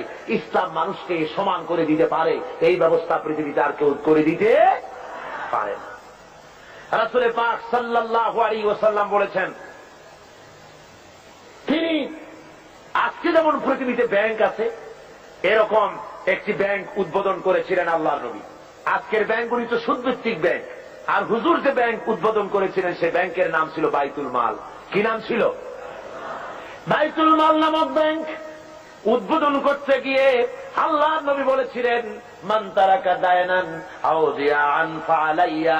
আল্লাহর নবী বলেন, যদি কোন ঋণগ্রস্ত ব্যক্তি ঋণ পরিশোধ না করে যদি মারা যায়, তাহলে আমি মুহাম্মদ সাল্লাল্লাহু আলাইহি ওয়াসাল্লাম তার পূর্ণ ঋণের ভার নিয়ে নিলাম। শুধু ঋণ শোধের ভারই নিলাম না, তার বিধবা স্ত্রী এবং তার অসহায় ছেলে পেলে এতিম বাচ্চাগুলি সবগুলির বোঝা আমি মুহাম্মদ সাল্লাল্লাহু আলাইহি ওয়াসাল্লাম আমার কাঁধে উঠাইয়া নিলাম। এর নাম ইসলামী স্টেট। রাষ্ট্রপ্রধান গোটা দেশের সবকিছুর জন্য তাকে দায়ী হতে হয় এবং জনগণের খেদমত করার জন্য প্রস্তুতি নিতে হয়। আর এই পথ একমাত্র দিতে পারে ইসলাম, আর কেউ দিতে পারে না। সেই জন্য ইসলাম এই যাকাতের ভিত্তিতে, যাকাত ব্যবস্থার মাধ্যমে জনগণকে ইসলামের পথ দেখিয়েছে, তাদেরকে অভাব অভিযোগ দূর করেছে, খাওয়া পড়া শিক্ষা চিকিৎসা বাসস্থানের গ্যারান্টি দিয়েছে। এই ব্যবস্থা আর কেউ দিতে পারে না। আল্লাহ রাব্বুল আলামিন কোরআনে কারীমের মধ্যে বলেন, কায়লা ইয়াকুনা দুলাতাম বাইনাল আগনিয়াই মিনকুম। তোমাদের কিছু সংখ্যক ধনীদের হাতে যেন সম্পদ পুঞ্জীভূত হয়ে না থাকে, গুটি কয়েক ধনীদের কাছে যেন সম্পদ পুঞ্জীভূত হয়ে না থাকে, বরং তা স্প্রেড করে গোটা সমাজের মধ্যে যেন যাকাত সদকার আকারে তা যেন ছড়িয়ে যায়। আল্লাহ রাব্বুল আলামিন বলেন, কিয়ামতের দিন জাহান্নামীদেরকে প্রশ্ন করা হবে, ইয়াতাসাআলুনা আনিল মুজরিমিন মা সালাকাকুম ফি সাকার। জাহান্নামীদেরকে জিজ্ঞাসা করা হবে, কেন তোমরা আজকে জাহান্নামে এলে? জবাবে বলবে, ক্বালু লাম নাকু মিনাল মুসাল্লিনা ওয়া লাম নাকু নুতঈমুল মিসকিন। ওরা বলবেন, আমরা নামাজ আদায় করতাম না, আর আমরা ফকির মিসকিনদেরকে খেতে দিতাম না, এই কারণে জাহান্নামে এসেছি। এই আয়াত দ্বারা প্রমাণ হলো জাহান্নামে মানুষ যত কারণে যাবে তার মধ্যে 2টা কারণ হলো বড়। কয়টা কারণ বড়? 2টি কারণ বড়। একটি হলো নামাজ আদায় না করা, 2 নম্বর হলো এতিম মিসকিন গরিবদেরকে খেতে না দেওয়া। যদি এভাবে করা হয়, এই কারণে আল্লাহ তাদের জাহান্নামে দিবেন। আল্লাহ রাব্বুল আলামিন বলেন, আরাইতাল্লাযী ইউকাযযিবু বিদ্দীন। পড়েন সবাই, আরাইতাল্লাযী ইউকাযযিবু বিদ্দীন ফাযালিকাল্লাযী ইয়াদুউল ইয়াতীম ওয়া লা ইয়াহুদ্দু আলা তুআমিল মিসকিন ফাওয়াইলুল লিল মুসাল্লিন আল্লাযীনা হুম আন সালাতিহিম সাহুন আল্লাযীনা হুম ইউরাউনা ওয়া ইয়ামনাউনাল মাউন। হে নবী, আপনি কি দেখেছেন ওই ব্যক্তিকে যে পরকালকে অস্বীকার করেছে, দিনকে অস্বীকার করেছে? পরকাল আর দিনকে অস্বীকার করেছে কারা? যারা নাকি এতিমকে গলায় ধাক্কা দিয়েছে আর মিসকিনকে খেতে দেয়নি। এতিমের গলায় ধাক্কা মারা আর মিসকিনকে খেতে না দেওয়া পরকালকে অস্বীকার করার শামিল। জোরে বলেন সুবহানাল্লাহ। কত বড় কথা! এতিম মিসকিনকে গলায় ধাক্কা মারা এবং মিসকিনকে খেতে না দেওয়া, এতিমকে ধাক্কা দেওয়া আল্লাহ রাব্বুল আলামিন বরদাস্ত করেন না। পরকালকে অস্বীকার করার শামিল এগুলি হয়ে যায়। তাই ইসলাম বলেছে, গরিব মিসকিনকে ভালো ব্যবহার করো, তাদেরকে খাবার দাও, পড়ার দাও। আর এর সব কিছুর দায়িত্ব হলো গভর্নমেন্টের। ইসলামী গভর্নমেন্ট যদি হয়ে যায়, কোরআনের রাজ যদি কায়েম হয়ে যায়, তাহলে কেউ 1000 বিঘা জমির মালিক হবে, আর কারো রান্নাঘর উঠাবারও জায়গা থাকবে না। এই ব্যবস্থা ইসলাম হলে এ ব্যবস্থা থাকতে পারবে না। সুতরাং শহরের দেশের সবচাইতে ভালো বাড়িটিতে প্রেসিডেন্ট থাকবেন, ভালো ভালো বাড়িগুলিতে মন্ত্রীরা থাকবেন, জেলার সবচাইতে ভালো বাড়িতে কমিশনার বা ডিসি থাকবেন, আর জনগণ থাকবে কুড়ে ঘরে, থাকার জায়গা নাই। Kamalapur rail station, Chittagong rail station, স্টেশনে কোন রকম করে মাথা গুঁজে থাকবে। ইসলাম এই ব্যবস্থা করে না। সকলের থাকা, খাওয়া, পড়া, শিক্ষা, চিকিৎসা, বাসস্থান দেয় কে? জোরে বলেন, কে দেয়? ইসলাম দেয়। আজকে শ্রমিকদেরকে তথাকথিত সমাজবাদীরা তারা বলে ইসলামের কাছে অর্থনীতি নাই। আরে বাবা, ইসলামের কাছে নাই, তুমি পেলে কোত্থেকে? তোমার কার্ল মার্কস, তোমার লেনিন যতটুকুন পেয়েছে ইসলামকে রিসার্চ করে তার থেকে একটুখানি নিতে চেষ্টা করেছে। কথা বুঝতে পেরেছে? ইসলাম দিয়েছে শ্রমিকের অধিকার। শ্রমিকের অধিকার কে দিয়েছে বলুন? শ্রমিককে হিংসা করা নিষেধ, ঘৃণা করা নিষেধ। যেহেতু শ্রমিককে আল্লাহ রাব্বুল আলামিনের হাবিব বলেছেন আল কাসিব হাবিবুল্লাহ, যারা সহজে উপার্জন করে তারা হলো আল্লাহর বন্ধু। জোরে বলেন সুবহানাল্লাহ। যারা সহজে উপার্জন করে, যারা কাজ করে খায়, তাদের মতো ভালো ইনকাম, হালাল রুজি আর কাজ হতে পারে? আল্লাহ রাব্বুল আলামিনের হাবিব শ্রমিকদের অধিকার সম্পর্কে, শ্রমিক আর মালিকের সম্পর্কে বলেছেন, মালিক আর শ্রমিকের মধ্যে সম্পর্ক যেটা হবে সেটা গোলাম আর মনিবের সম্পর্ক হবে না, সে সম্পর্ক হবে ভাই ভাই। মনিব, মালিক, শ্রমিকের, মিলের মালিক এবং শ্রমিক দুজনের মধ্যে সম্পর্ক হবে ভাই ভাইয়ের সম্পর্ক। হুজুর বলেছেন, তোমরা যেমন খাবে তাদেরকে তেমন খাওয়াবে, তোমরা যেমন পড়বে তাদেরকে তেমন পড়াবে, তোমরা যেমন থাকবে শ্রমিকদেরকে তেমন থাকার ব্যবস্থা করে দাও। ইসলাম বলেছে, দুনিয়ার আর কেউ বলতে পারেনি। ইসলামের ব্যবস্থা নিজের মানুষের সামনে পরিষ্কার করে দেখিয়েছে। রাসূল পাক সাল্লাল্লাহু আলাইহি ওয়াসাল্লাম বলেছেন, শ্রমিকের গায়ের ঘাম শুকিয়ে যাওয়ার আগে তার ন্যায্য প্রাপ্য বুঝিয়ে দাও। কোন পারিশ্রমিক ঠিক না করে কোন শ্রমিককে কাজে লাগিও না, পারিশ্রমিক আগে ঠিক করে নাও। সুতরাং শ্রমিকদের মধ্যে, মনিবের মধ্যে কোন ক্লাসে স্ট্রাগল হতে পারে না, মালিকের মধ্যে কোন ক্লাসে স্ট্রাগল হতে পারে না, যদি খাওয়া পড়ার এই ব্যবধান যদি না থাকে, সব যদি সমান করে দেওয়া হয়। এই ব্যবস্থা ইসলাম করেছিল। আজকে ইসলামী স্টেট না থাকার কারণে আমার দেশের মধ্যে, আমার দেশের ছেলেপেলেরা ইসলামকে না বুঝে তারা ভিন্ন পথে পরিচালিত হচ্ছে। তারা মনে করতেছে যে সমাজতন্ত্রের মাধ্যমে বুঝি শান্তি আসবে। আমার দেশের কলেজের ছেলেরা, ইউনিভার্সিটির ছাত্ররা তারা মনে করে যে শান্তি আসবে সমাজতন্ত্রের পথে। কোন পথে? এটা আসলে সমাজতন্ত্র না, এটা আসলে হলো 6 মাস তন্ত্র। কি তন্ত্র বলুন? 6 মাস তন্ত্র। ওরা বলে কমিউনিজম, আসলে কমিউনিজম নয়, এটার নাম আসলে হলো কমিউনাইজম। আসলে এটার নাম কি? অর্থাৎ এর চাইতে পচা মতবাদ, এর চাইতে মানবতা বিধ্বংসী মতবাদ আল্লাহর জমিনে আর একটাও হতে পারে না। পৃথিবীতে মানবতা বিধ্বংসী মতবাদ 2টা। জোরে বলেন কয়টা? একটা হলো পুঁজিবাদ আর একটা হলো সমাজবাদ। এই 2টি মতবাদ গোটা দুনিয়ার মানুষকে জ্বালিয়ে পুড়িয়ে শেষ করে দিল। ওই সেদিন লোকেরা বলল যে এইবার দুনিয়ায় শান্তি হবে। কেমনে শান্তি হবে? হয়তো দুনিয়ার 2 মহাশক্তি, 2 জন শান্তির পায়রা ওয়াশিংটনে মিলিত হচ্ছেন। একজন রাশিয়ার গর্বাচেভ আর একজন কি আমেরিকার রোনাল্ড রিগান। বললেন যে এইবার পৃথিবীতে শান্তি হবে। ওরা হলো শান্তির পায়রা। আমি বললাম, ওই যদি হয় শান্তির পায়রা, তাহলে পৃথিবীতে অশান্তির শকুন হবে কারা? গোটা দুনিয়াকে জ্বালিয়ে পুড়িয়ে মেরেছে এরা, এই 2 শক্তি। জোরে বলে ঠিক কিনা? গোটা বিশ্বকে জ্বালিয়ে পুড়িয়ে শেষ করেছে তারা। মাঝারি পাল্লার ক্ষেপণাস্ত্র তারা বন্ধ করতে এসেছে, অর্থাৎ অস্ত্র বেশি হয়ে গেছে, এখন বন্ধ করা ছাড়া পথ কি? পোড়ায় ফেলা ছাড়া পথ কি? নদীতে ডুবাই দেওয়া ছাড়া পথ কি? গোটা দুনিয়ার সমস্ত গরিব রাষ্ট্রগুলিকে পায়ের তলে রেখে তারা শাসন করবে, শোষণ করবে, এটাই হলো তাদের কাজ। আর এভাবে তারা অগ্রসর হতে থাকে। রাশিয়ার সমাজতন্ত্রীরা বলেছে সব সমান করে দেবে, ওরা পারবে সমান করতে। গর্বাচেভের বউ যখন, গর্বাচেভের বেগম রাইসা যখন ওয়াশিংটনে যখন নামলেন প্লেন থেকে, সাংবাদিকরা লিখছেন যে তার যে অর্নামেন্টস, তার যে কাপড় চোপড় শরীরে লাগানো ছিল তা দেখে যুক্তরাষ্ট্রের বড় বড় ধনীদের স্ত্রীরা নিজেদেরকে তাদের সামনে নিতান্ত গরিব বলে মনে করবে। সমান করছে সে। তবে একটা কথা বলেছেন উনি, গর্বাচেভ যখন নামলেন সিঁড়ি থেকে, তখন একটা কথা বলেছেন। সাংবাদিকরা জিজ্ঞেস করেছেন, এই বৈঠক আপনি কি মনে করেন, এই বৈঠক সম্পর্কে? উনি বললেন, বৈঠককে আমি খুব ভালো মনে করি, আমি মনে করতেছি যে বৈঠক ঈশ্বর আমাদের সহায় হবেন, ঈশ্বর আমাদের সহায় হবেন।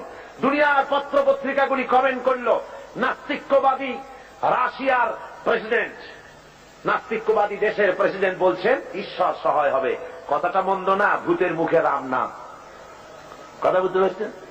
তবে আজকে একটি জিনিস ভালো লক্ষ্য করা যাচ্ছে, তা হল এই, গর্বাচেভ আগের মতো অন্যান্য প্রেসিডেন্টের মতো নন, বরং তিনি ভিন্ন চিন্তা করতেছেন। দুনিয়ার বুকে গণতন্ত্র ছাড়া যে পথ নাই, গণতন্ত্রই একমাত্র মানুষকে কল্যাণ দিতে পারে, কমিউনিজমের মতবাদে শান্তি আসতে পারে না, এ কথাটি মনে হয় তার মাথার মধ্যে কিছুটা ঢুকেছে, তাই পুঁজিবাদী গণতন্ত্রের সাথে হাত মিলাবার চেষ্টা করতেছে। কিন্তু শেষ রক্ষা হবে না, পুঁজিবাদও পৃথিবীকে বাঁচাতে পারবে না, আর সমাজবাদও পৃথিবীর ক্ষুধা দারিদ্র থেকে গোটা বিশ্বকে বাঁচাতে পারবে না। এই পৃথিবীকে যদি বাঁচাতে হয় তাহলে বাঁচাতে পারবে কে বলুন? জোরে বলেন, কে বাঁচাতে পারবে? ইসলাম বাঁচাতে পারবে, আর কেউ বাঁচাতে পারবে না এই পৃথিবীকে। এই পৃথিবীকে বাঁচাবার জন্য একমাত্র ইসলাম। সুতরাং ইসলাম ছাড়া অন্য কোন মতবাদ মানতে আমরা রাজি না। কি বলেন, আপনারা রাজি? ওরা বলে সব সমান করে দেব। আমার বিরুদ্ধে তারা অভিযোগ তোলে, আমি সমাজতন্ত্রের বিরুদ্ধে কথা বলি, কমিউনিস্টদের বিরুদ্ধে কথা বলি। কমিউনিস্টদের বিরুদ্ধে তো কথা বলতেই হবে, যেহেতু তারা আল্লাহকে মানে না। কমিউনিস্টরা কি মানে না বলুন? জোরে বলেন, কি মানে না? কমিউনিস্টরা নাস্তিক, তারা আল্লাহকে অস্বীকার করেছে। মার্কস অ্যান্ড এঙ্গেলস এই বইয়ের ভিতরে 385 পৃষ্ঠায় এর মধ্যে লেখা হয়েছে যে ধর্ম হল একটি ধর্ম মানুষেরা নিজেরা তৈরি করেছে, ধর্ম বলতে আসলে কোনো জিনিস নাই।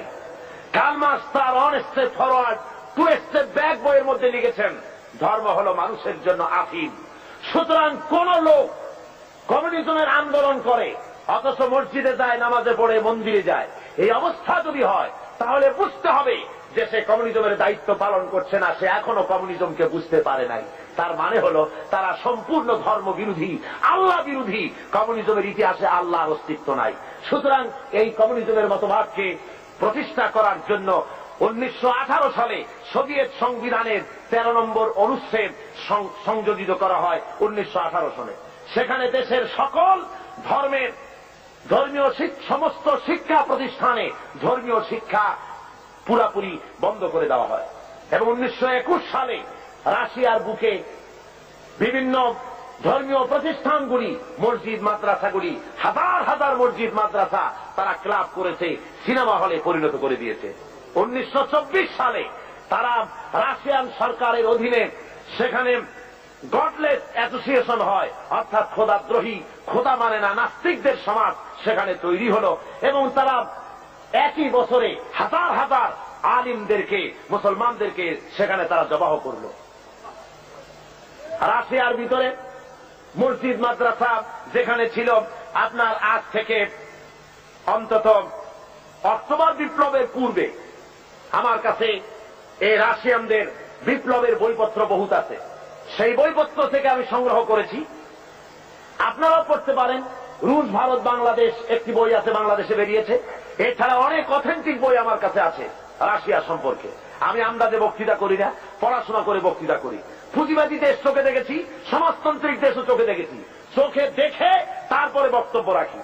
অক্টোবর বিপ্লবের পূর্বে সোভিয়েত রাশিয়ার মসজিদের সংখ্যা ছিল 26,279টি, আর 1959 সনে এসে এই মসজিদ দাঁড়িয়েছে 1200-তে। এরপরে এই মসজিদের সংখ্যা আরো কমে গেছে, অর্থাৎ মসজিদগুলি ক্লাব বানানো হয়েছে, নাট্যশালা বানানো হয়েছে, আর যুব কমিউনিস্টদের তাস, পাশা, জুয়া খেলার অফিসে পরিণত করা হয়েছে। জোরেকণ্ড উজুবিল্লাহ। রাশিয়ার ভিতরে মুসলমানদের জোহরের নামাজ পড়া নিষেধ, আসরের নামাজ পড়া নিষেধ। নামাজ পড়লে পরে তাহলে উৎপাদন কমে যাবে, সেই জন্য নামাজ পড়তে দেওয়া হয় না। খাতনা করা নিষেধ। হজ তো করতেই পারে না, হজ করার কোন সুযোগ তাদের কাছে নাই, যেহেতু ব্যক্তি মালিকেরা নাই, হজ করবে কেমনে? যাকাত দেওয়ার তো প্রশ্নই ওঠে না। এই অবস্থা হলো সেই সমাজে। মানুষেরা সবচাইতে বেশি দুঃখে কষ্টে সেখানে আছে। বিশ্বকবি, কবি সম্রাট আল্লামা ইকবাল রহমাতুল্লাহ আলাইহে তিনি ওই রাশিয়া সফর করে তিনি বলেছিলেন দুঃখ করে, আয়ে তায়রে লাহুতি উসরে দেখছে মত আছি। जिस रिज़्क़ से आती हो परवाज में कोताही। যে রিজেক তোর হইল আজাদি, নীল আকাশের আলো, তাহার চাইতে স্বাধীন মরণ হাজার গুণে ভালো। যে রুজি খেতে গিয়া হে উড্ডয়নশীল পাখি, যে রিজেক খেতে গিয়ে তোমার স্বাধীনভাবে ওড়া বন্ধ হয়ে গেছে, ওড়ার স্বাধীনতা বন্ধ হয়ে গেল, তার চাইতে তোমার স্বাধীনভাবে না খেয়ে মরে যাওয়া অনেক ভালো ছিল। রাশিয়ার বুকে লোকেরা কথা বলার অধিকার পায় না। পত্রিকা গভর্নমেন্টের, টেলিভিশন গভর্নমেন্টের, সে দেশে তাদের রেডিও গভর্নমেন্টের, প্রচার মিডিয়া সব গভর্নমেন্টের হাতে, জনগণের কাছে কিছু নাই। এই এলাকায় যদি 10,000 লোক খতম করে দাও করে, পাশের 1 মাইল দূরে লোকদের জানার কোন উপায় নাই। প্রত্যেকটা মানুষের পেছনে গোয়েন্দা লাগানো রয়েছে। নিজের বাক স্বাধীনতা নাই, গণতন্ত্র নাই। বলেন রাশিয়া গণতন্ত্র আছে? জোরে বলেন আছে? কোরিয়ায় গণতন্ত্র, আপনার যেসব জায়গায় সমাজতন্ত্র প্রতিষ্ঠা হয়েছে সেসব জায়গায় কি গণতন্ত্র আছে? নাই। আমাদের দেশে এই গণতন্ত্রের বুলি নিয়ে কমিউনিস্টরা ময়দানে নেমেছে। গণতন্ত্রের শ্রদ্ধাবরণে তারা কাজ করতে চাচ্ছে। আসলে তারা হলো ইসলামের সবচাইতে বড় দুশ্মন। ইসলামের সবচাইতে বড় দুশ্মন কারা? জোরে বলেন, সবচাইতে বড় দুশ্মন কারা? তারা সুযোগ খুঁজতেছে, সুযোগ পেলেই তারা মুসলমানদের উপরে আক্রমণ করবে, আফগানিস্তানের মতো দশা ঘটিয়ে ছাড়বে। তারা মুসলমানদের ধোঁকা দেওয়ার জন্য। আপনারা বলেন, কোনদিন আপনারা শুনেছেন যে কমিউনিস্টরা হজ করেছে? কমিউনিস্টদের লিডাররা তো সব বড় বড় ধনী, কোটি কোটি টাকার মালিক কমিউনিস্টদের লিডারেরা। আপনারা শুনেছেন কোন কমিউনিস্ট লিডার জীবনে হজ করেছে? শুনেছেন? জোরে জবাব দিবেন, শুনেছেন? কোনদিন তাদের রোজা রাখতে দেখেছেন? কোনদিন যাকাত দিতে দেখেছেন? কোনদিন তাদেরকে কোন আলেম ওলামাদের কাছে এসে দোয়া চেতে দেখেছেন? অর্থাৎ তারা আল্লাহকে সম্পূর্ণ স্বীকার করেছে, এরা আল্লাহকে মানে না। শুধুমাত্র বাংলাদেশের যেহেতু 10 কোটি মুসলমান, কাজ করতে অসুবিধা হবে, তাই তাদের নেতা মরে গেলে পরে জানাজার অনুষ্ঠান করে মানুষকে ফাঁকি দেওয়ার জন্য। তাদের নেতা মারা গেল আর জানাজার জন্য বাইতুল মুকাররমের সমস্ত টুপি খরিদ হয়ে গেল। বাইতুল মুকাররমে আর টুপি ছিল না, সব টুপি তারা কিনল। কেনার পরে চলে গেল জানাজার নামাজ পড়ার জন্য। জানাজা পড়তে গেল, ওরাই গেল যাদের কাছে নামাজ নাই, রোজা নাই, আল্লাহ পরকালের চিন্তা নাই। হ্যাঁ, জানাজা পড়তে গেছে, পথে মধ্যে পেশাব আসলো, প্যান্টের বোতাম খুললো আর ব্রাশ ফায়ার মেরে দিল। প্যান্টে লাগে গেল, ধোয়া নাই, মোছা নাই। ওই অবস্থায় জানাজায় দাঁড়ায় গেছে আল্লাহু আকবার। যেমন জাতের মুদ্দর তেমন জাতের মুক্তাদি দাঁড়ায় গেছে, যাতে কপালে হয়ে যাক মুদ্দারে। আর এমন জানাজা পড়াবার জন্য ইমামের অভাব হয় না আমার দেশে। কমিউনিস্টদের জানাজা পড়া হারাম, কমিউনিস্টরা কাফের। দুনিয়ার আজকে স্পষ্টভাবে আমি বলছি, শুনে রাখো, চট্টগ্রামের 20 চট্টলার মুসলমানেরা, দুনিয়ার সমস্ত আলেম, মুফাসসির, মুহাদ্দিস একমত, কমিউনিস্টরা কাফের। যারা বলেন কমিউনিস্টরা কি? কমিউনিস্টদের সাথে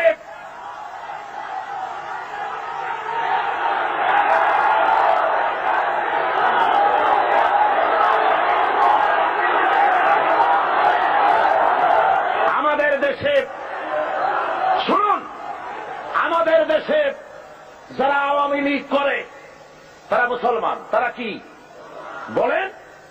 আওয়ামী লীগের ভিতরে বহু লোক আমি দেখেছি হজ করে, নামাজ পড়েছে, তাহাজ্জুদের নামাজও পড়ে, তারা আল্লাহ বিশ্বাস করে, ঠিক কিনা করে? মুসলিম লীগ করে, বিএনপি করে, অন্যান্য যত রকমের আছে, এরা মুসলমান, কোন সন্দেহ নাই। এরা কি? তাদের রাজনৈতিক চিন্তার সাথে আমাদের মিল না হতে পারে, কিন্তু তারা মুসলমান। কিন্তু মনে রাখতে হবে, এরা মুসলমান ঠিকই, কিন্তু কমিউনিস্টরা যে কাফের এতে কোন সন্দেহের অবকাশ। যেহেতু তারা আল্লাহ মানে না, তারা রাসূল মানে না। যদি আল্লাহ রাসূল মানে, তাহলে কালমার্সের মতো কালমারে জিজ্ঞাসা করি, মানতে পারে? সুতরাং আজ মুসলমানদেরকে ঐক্যবদ্ধ হতে হবে। ওরা চায় বাংলাদেশকে আর একটা আফগান বানাতে। কি বানাতে চায়? আফগানিস্তানে যুদ্ধ চলতেছে বিগত 9 বছর। কত বছর? 9 বছর রাশিয়ার কাফেরেরা যুদ্ধ চালাচ্ছে আফগানের বুকে। আফগানের মুসলমানেরাও কম না, আলহামদুলিল্লাহ পড়েন। আফগান মুজাহিদিনরা এ পর্যন্ত প্রায় 70 থেকে 80,000 রাশিয়ার কাফের সৈন্যদেরকে জাহান্নামের টিকিট করে পাঠিয়ে দিয়েছে। আলহামদুলিল্লাহ পড়ে। আল্লাহ রাব্বুল আলামিন মুসলমানদেরকে মদত করে থাকেন যারা আল্লাহর কাছে মদত চায়। সুতরাং ওরা চায় দেশকে আফগান বানাতে। আমি বলি মুসলমানদেরকে, মুসলমানেরা আফগানের মুসলমানেরা পালাবার জায়গা পেয়েছে। 50 লক্ষ আফগানি মুসলমানেরা আজ পাকিস্তানে আশ্রয় নিয়েছে। 7 লক্ষ আফগানি তারা জায়গা পেয়েছে ইরানে। কিন্তু বাংলাদেশে যদি তোমার উপরে রাশিয়ান কাফিরেরা, কমিউনিস্ট কাফিরেরা যদি মুসলমানদের উপরে বাংলাদেশে আফগান স্টাইলে বিপ্লব শুরু করে দেয়, তোমার পালাবার কোন জায়গা আছে নাকি বলো? জোরে বলেন, পালাবার জায়গা আছে? একটা জায়গা আছে। কোথায়? বঙ্গোপসাগর। আত্মহত্যা করতে হবে। সুতরাং আমার দেশের আজাদী, আমার দেশের স্বাধীনতা রক্ষা করার দায়িত্ব এদেশের মুসলমানদের। কাদের দায়িত্ব? ওরা মুক্তিযোদ্ধাদের ব্যবহার করতে চায়। মুক্তিযোদ্ধারা এদেশের মর্যাদার পাত্র। যেরকম আলহামদুলিল্লাহ দেশকে তারা স্বাধীন করেছেন। এর মধ্য থেকে কয়েকটা ভাগ হয়েছে। একটা ভাগ সরকারের সাথে চলে গেছে, একটা ভাগ বিভিন্ন রাজনৈতিক দলে চলে গিয়েছে, একটা ভাগ কমিউনিস্টদের দলে একটা ভাগ চলে গিয়েছে। এরা তারাও তার নাম দিয়েছে মুক্তিযুদ্ধ চেতনা বিকাশ কেন্দ্র। আর যখন ইসলামের আওয়াজ আছে তখন তারা বলে মুক্তিযুদ্ধের চেতনা বহির্ভূত কাজ হচ্ছে। বলে না? জোরে বলেন, বলে না? মুক্তিযুদ্ধ, ইসলাম মুক্তিযুদ্ধের চেতনা বহির্ভূত নয়, বরং স্বাধীনতা সংগ্রামের সময় যদি একথা লোকের জানা থাকত যে দেশে সমাজতন্ত্র প্রতিষ্ঠার আন্দোলন চলবে, স্বাধীনতা আন্দোলনে মুসলমানের অংশগ্রহণ করত না। ধরে বলেন ঠিক কিনা?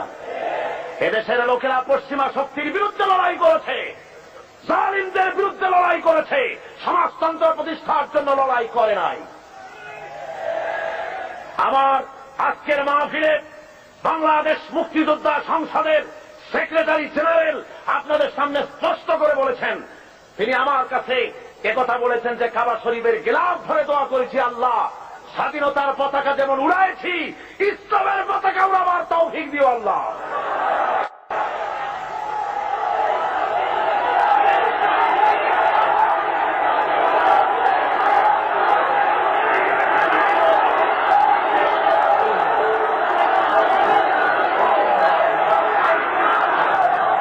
সুতরাং ভাইয়ের আমার, আজকে 4 দিন ধরে বা 5 দিন ধরে আপনাদের সামনে কোরআনে কারীমের যে কথা বলা হলো, এই কথা অনুযায়ী নিশ্চয়ই আপনারা বুঝতে পেরেছেন ইসলাম ছাড়া অন্য কোন পথ নাই। সমাজতন্ত্রের স্পষ্ট কথা ভালো করে মুখস্থ করে যান। কমিউনিজমের সাথে মুসলমানের সংঘর্ষ ছাড়া আর কিছুই হতে পারে না। সমাজতন্ত্রের সাথে, কমিউনিজমের সাথে মুসলমানের, ইসলামের কোন মিতালি কিয়ামত হয়ে যেতে পারে। সূচের ছিদ্র দিয়া উট চলে যেতে পারে। কমিউনিস্টদের সাথে ইসলামের সাথে কোনো সম্পর্ক হতে পারে না। সুতরাং মুসলমানেরা, কমিউনিস্টদের জনসভায় দেওয়া হারাম, কমিউনিস্টদের মিছিলে যোগ দেওয়া হারাম, তাদেরকে 4টা পয়সা সহযোগিতা করা হারাম। জয় বলেন কি? মুসলমানেরা, কমিউনিস্টদের কোন সহযোগিতা তোমরা করবে? কারা করবে না হাত উঁচু করে দেখাও। হাত নামান, হাত নামান, হাত নামান।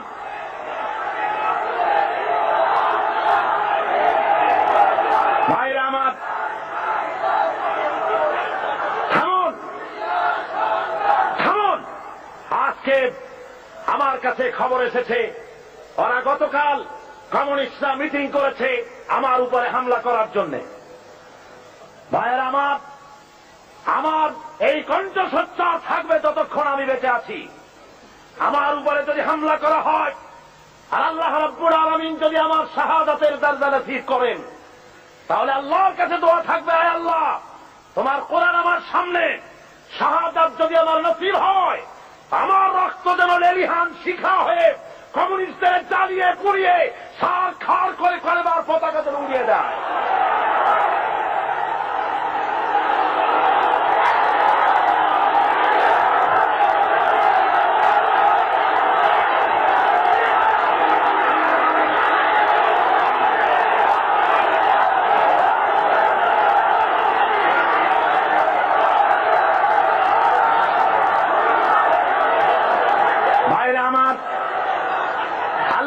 রাব্বুল আলামিন সাফ করে বলেছেন জমিন হলো আল্লাহ।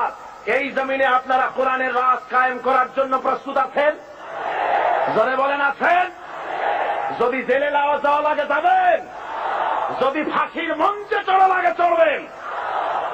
আল্লাহ রাব্বুল আলামিন বলছেন শুনুন, ওয়াকাতিলুহুম হাত্তা লা তাকুনা ফিতনাতুন ওয়া ইয়াকুনা আদ-দীনু কুল্লুহু লিল্লাহ। সংগ্রাম করো, লড়াই করো সেই পর্যন্ত যতক্ষণ আমার দিন কায়েম না হয়, ফিতনা ফাসাদ দুনিয়া থেকে মূলোৎপাটিত যতক্ষণ না হয় ততক্ষণ পর্যন্ত তোমরা লড়াই করতে থাকো আমার দিন কায়েম না হওয়া পর্যন্ত। ইল্লা তাফআলুহু তাকুন ফিতনাতুন ফিল আরদি ওয়া ফাসাদুন কাবীর। তাকুন ফিতনাতুন ফিল আরদি ওয়া ফাসাদুন কাবীর। যদি এই সংগ্রামে লিপ্ত না হও, যদি এই জিহাদে শরীক না হও, তাহলে বিরাট ভাঙন আর বিপর্যয় তোমাদের জন্য চলে আসবে। সুতরাং এই ময়দানে তোমাদের আসতে হবে। এটা হলো শাহাদাতের ময়দান। এই ময়দানে আসতে পরে আল্লাহর দ্বীন কায়েমের জন্য যদি চেষ্টা করেন তাহলে রক্ত দেওয়া লাগে, জান দেওয়া লাগে, মাল দেওয়া লাগে। কবি বলতেছেন, ये शहादत गहे उल्फत में कदम रखना, लोग समझते हैं आसा है मुसलमान होना। লোকেরা মনে করে মুসলমান হওয়া খুব সহজ। না, মুসলমান হওয়া সহজ নয়। আল্লাহর দ্বীন জমিনে কায়েমের জন্য এটা শহীদ ঈদগাহ। এ ময়দানে রক্ত দিতে হয়। কি দিতে হয়? আর সেই রক্ত রক্ত নয়, সে মৃত্যু মৃত্যু নয়, সে মৃত্যু হলো জীবন। সে মৃত্যুর নাম কি? সে মৃত্যুর নাম কি? আল্লাহ রাব্বুল আলামিন শাহাদাতের মওতকে এত বড় বরকতপূর্ণ মর্যাদাপূর্ণ করেছেন।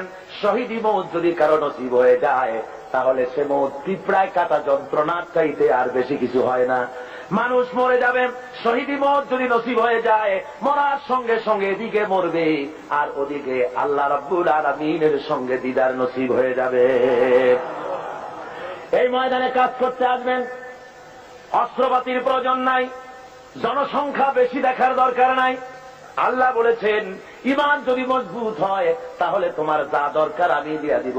ইন তানসুরুল্লাহ ইয়ানসুরকুম, তুমি যদি আল্লাহর মদদ করো আল্লাহ তোমাকে সাহায্য করবেন। তার মানে হলো তোমরা যদি ইসলামের সাহায্য করো আল্লাহ তোমাকে সাহায্য করবেন। জোরে বলেন সুবহানাল্লাহ।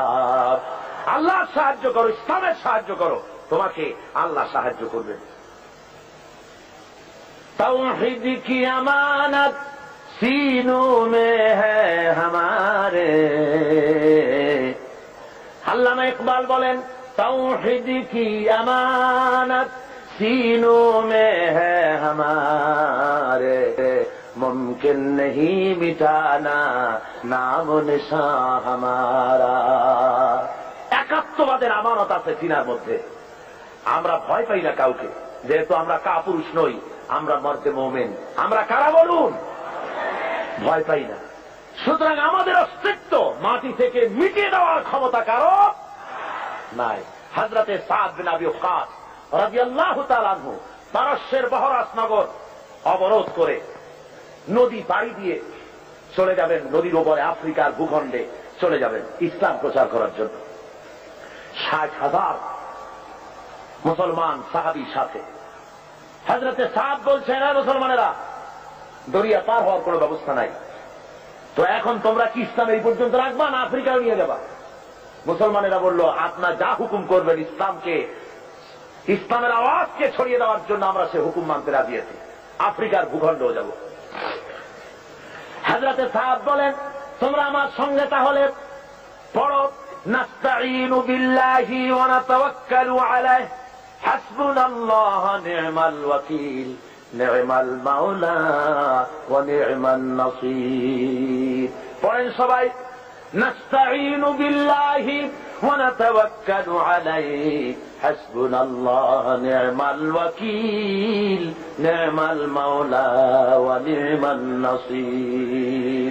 হযরতে ইতিহাসের মধ্যে লেখা রয়েছে, হযরতে সাদ রাদিয়াল্লাহু তাআলা আনহু এই কথা বলে নিজের ঘোড়ার পৃষ্ঠে সাওয়ার হয়ে দরিয়ার উপরে ঝাঁপায় পড়লেন। পিছনে যত সাহাবী ছিলেন, মুসলমান ছিলেন, সবাই ঝাঁপায় পড়লেন। দরিয়ার ভিতর থেকে তারা পাড়ি দিয়ে ওপরে চলে গেলেন। একটা ঘোড়াও হারায় গেল না, একটা লোকও হারায় গেল না, স্রোতে কাউকে ঠেলে দিল না। ওপার ওঠার পর সেনাপতি জিজ্ঞেস করেন, ও মুসলমানেরা, কারো কোনো জিনিস হারায় গেছে নাকি? একজন বলল, আমার পানির পেয়ালাটা তুফানের ধাক্কায় কোথায় পড়ে গেছে সেটা তো পেলাম না।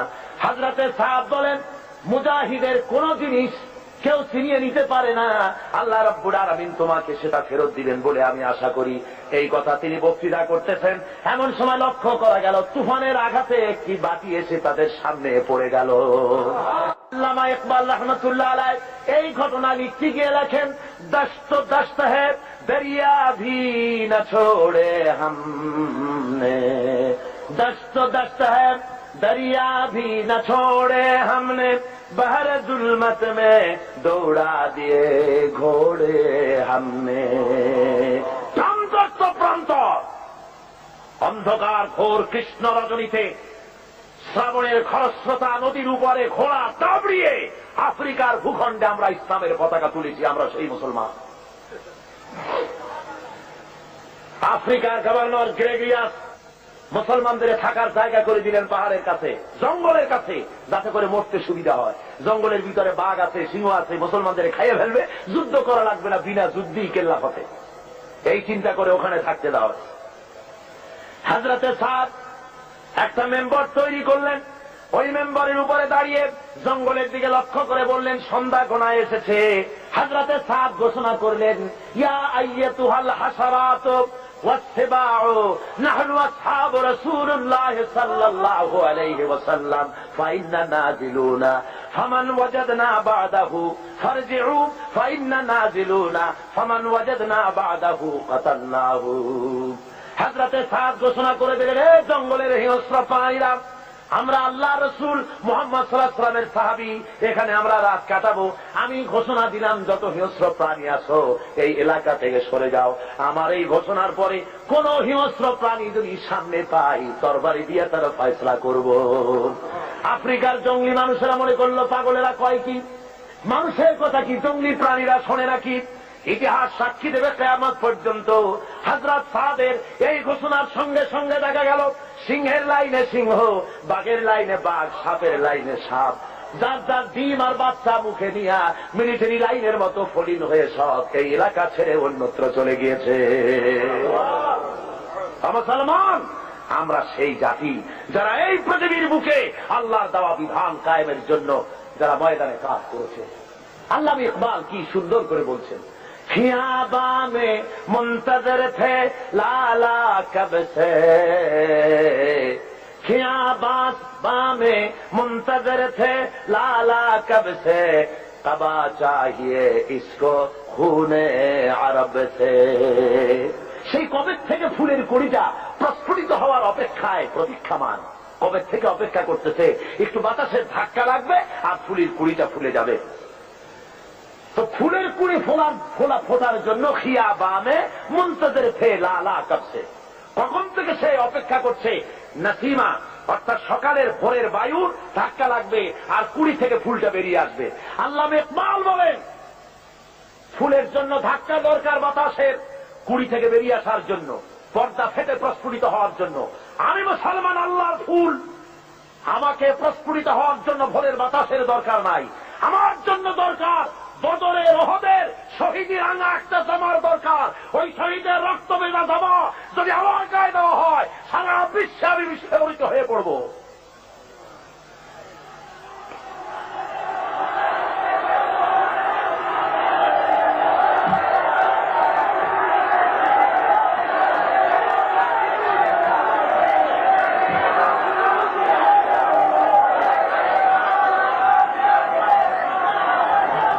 আমার এই জন্য আজকে মুসলমানদের সামনে ইতিহাস পড়ে আছে, কোন ভয় নাই। নারীর সতীত্বের হেফাজতের জন্য, নারীর নির্যাতন থেকে নারীকে বাঁচাবার জন্য, শ্রমিকের অধিকার ফিরিয়ে দেওয়ার জন্য, দুঃখ দারিদ্র দূর করার জন্য, সমাজে আল্লাহর দেওয়া বিধান প্রতিষ্ঠার জন্য একটাই পথ, সে পথ হল ইসলাম কায়েম করা। কি পথ? ইসলামের কোন বিকল্প আছে ধরে বলেন? আছে? কোন বিকল্প নাই। এই রাস্তায় কাজ করতে হবে, আর কাজ করলেই আল্লাহর মদদ পাওয়া যাবে। আপনার বিপদ হবে যত ঘনীভূত, আল্লাহর রহমত হবে তত ত্বরান্বিত।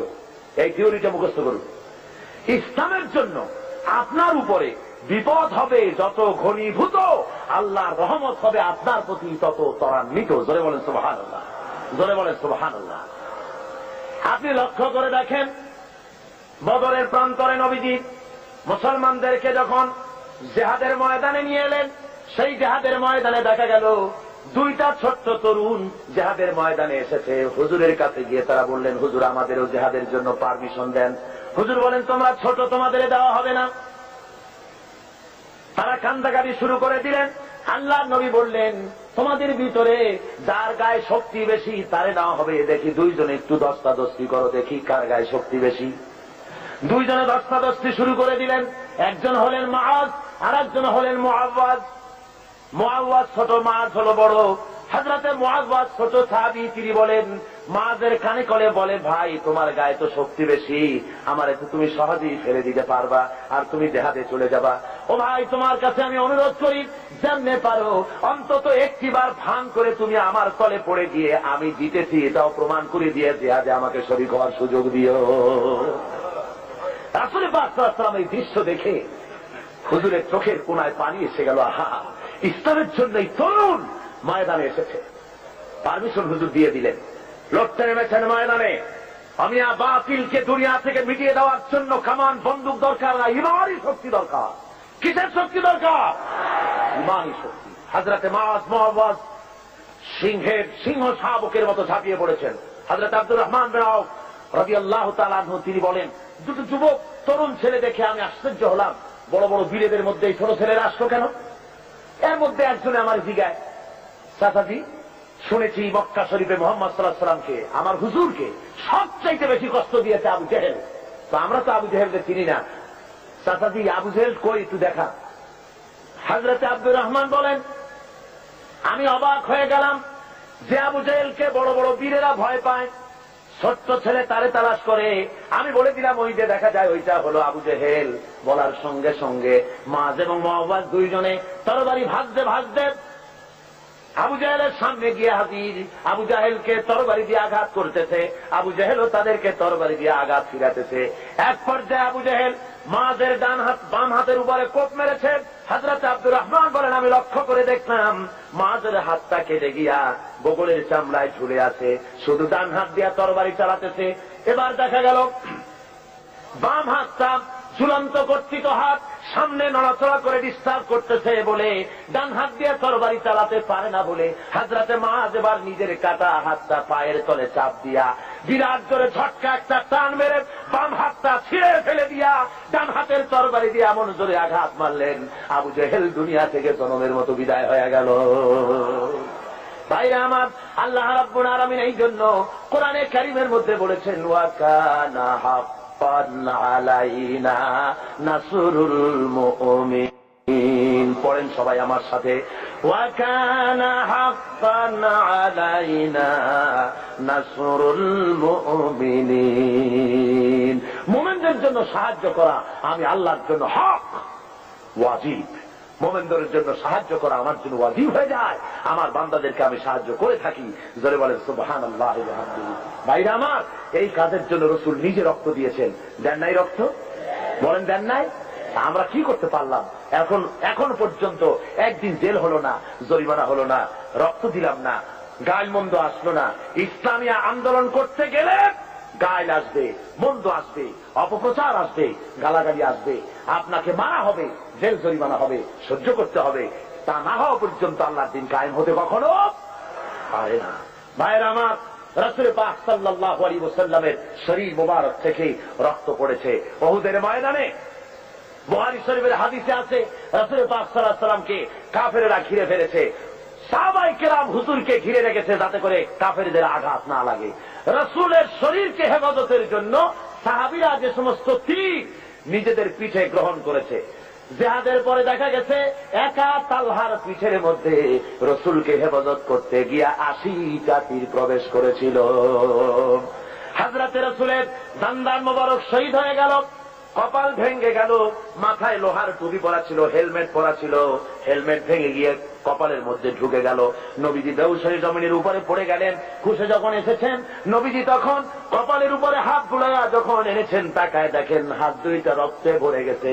হুজুর তখন বলেন, আহারে, এই জমিনের, এই এলাকার, এই জাতির কল্যাণ কেমন করে হতে পারবে যেই জাতি তার নবীর চেহারা রক্ত দিয়া লাল বানাইয়া দিল। হযরত আলী পানি ঢালেন, হযরতে ফাতেমা রাদিয়াল্লাহু তাআলা আনহা নিজের আঁচল দিয়ে, ওড়না দিয়ে কোন রকম করে রক্ত বন্ধ করার চেষ্টা করেন, কোন রকমই রক্ত বন্ধ হয় না। হাদিস শরীফে এসেছে, এবার হযরত ফাতেমা তিনি চলে গেলেন, আগুন তিনি খেজুরের বুনাম, খেজুরের পাতা দিয়ে বুনানো চাটাই, ওই চাটাই পোড়াইয়া ছাই বানাইয়া হুজুরের কপালের ভিতরে ঢুকাই দিলেন, রক্ত বন্ধ হয়ে গেল।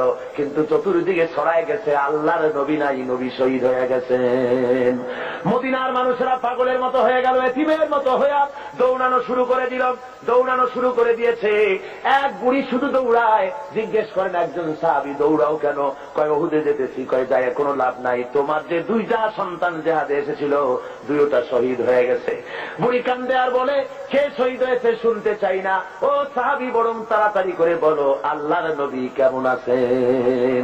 আবার দৌড়ায় আর একজনে বলে, বুড়ি যাও কই?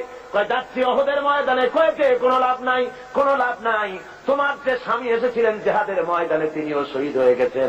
মেয়ে লোকটি কাঁদে আর বলেন, ও আল্লাহর নবীর সাহাবী, কে শহীদ হয়ে গেছে শুনতে চাই না, বরং তাড়াতাড়ি করে বলো আল্লাহর নবী কেমন আছেন। আরে ওই মেয়ে লোক দৌড়াতে দৌড়াতে সাহাবায়ে কেরাম পরিবেষ্টিত হুজুরের কাছে পৌঁছে গেছেন, যে দেখেন আল্লাহর নবী জিন্দা আছেন।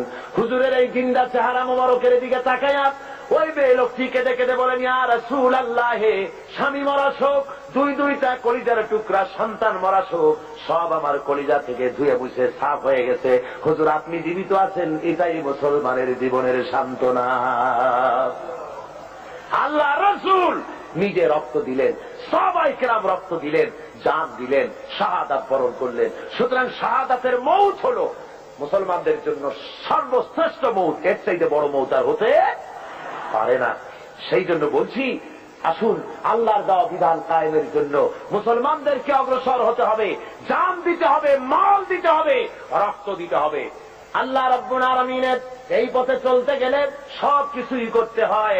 আল্লামা ইকবাল বলেছেন, বাতিল সে দবনে ওয়ালে আয়ে আসমান হি হাম, বাতিল সে দবনে ওয়ালে आए आसमान ही हम, सोबर कर चुका है तू इम्तिहान हमारा। বাতিলের সামনে মাথা নত করে জাত আমরা নই। হে আকাশ, হে জমিন, বহুবার তোমরা দেখেছ আমরা পরীক্ষায় উত্তীর্ণ হয়েছি, মানুষের তৈরি করা আইনের সামনে মাথা নত করি নাই কখনো।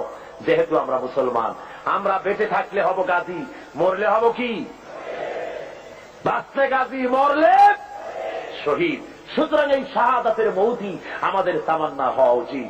হাদিস শরীফে এসেছে, মুসলমানেরা সবসময় সংখ্যায় ছিল কম আর কাফেররা ছিল বেশি, কিন্তু জিতেছে কারা?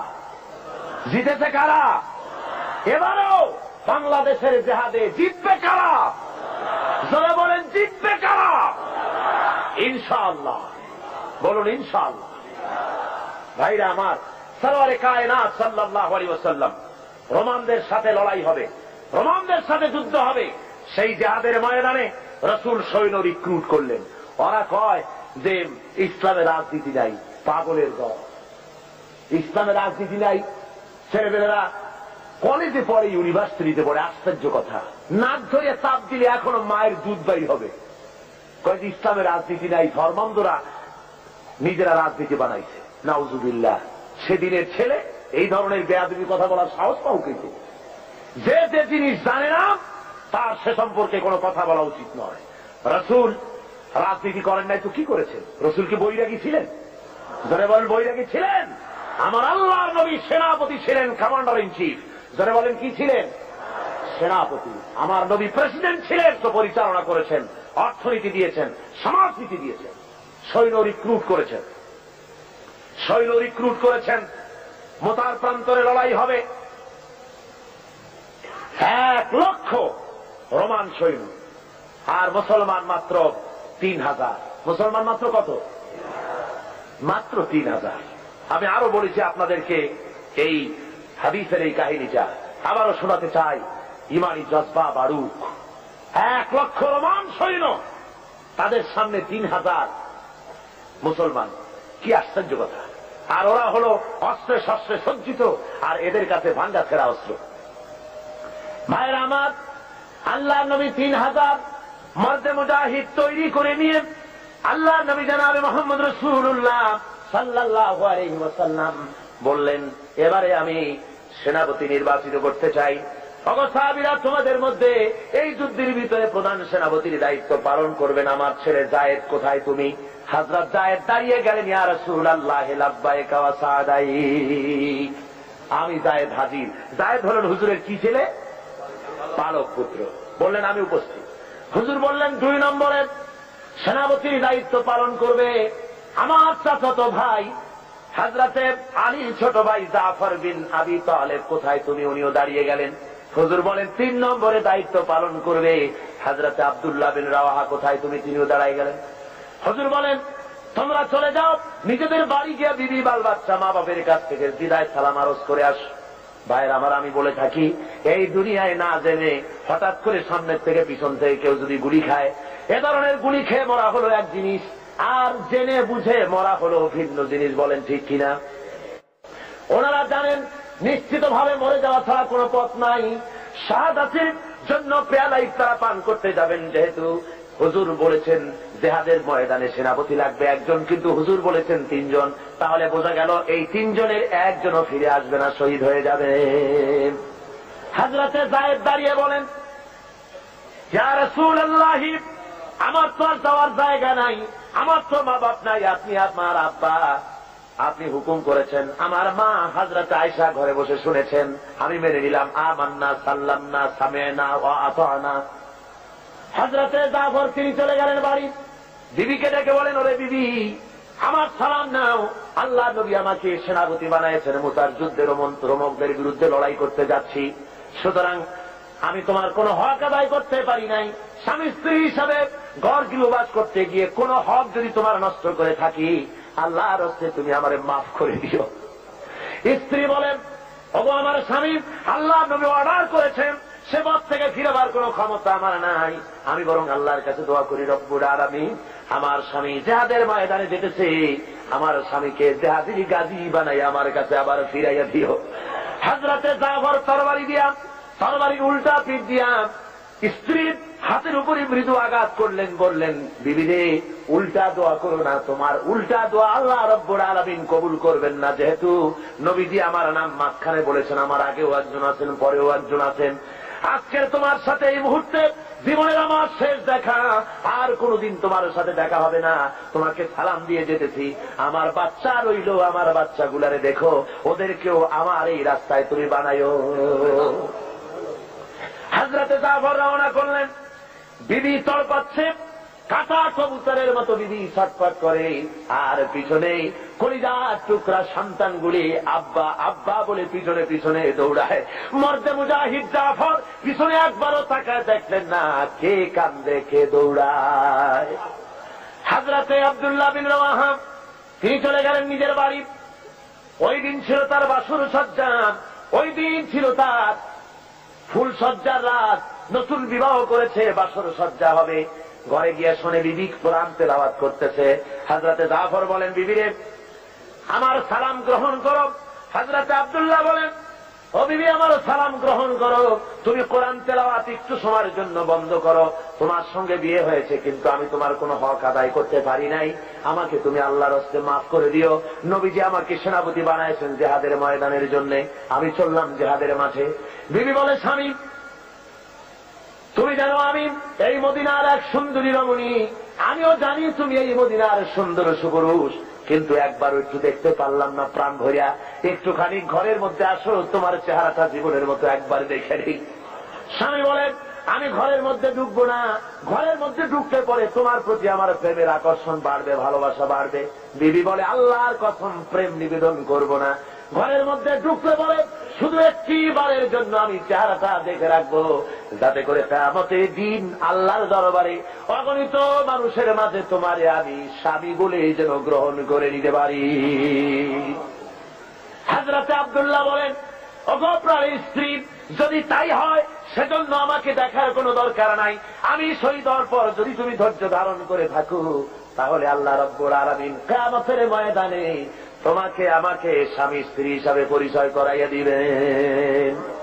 তিনজন চলে গেলেন, 3000 সৈন্য নিয়ে চলে গেলেন তারা মোতার প্রান্তরে। 1 লক্ষ রোমান সৈন্যদের বিরুদ্ধে লড়া হলো।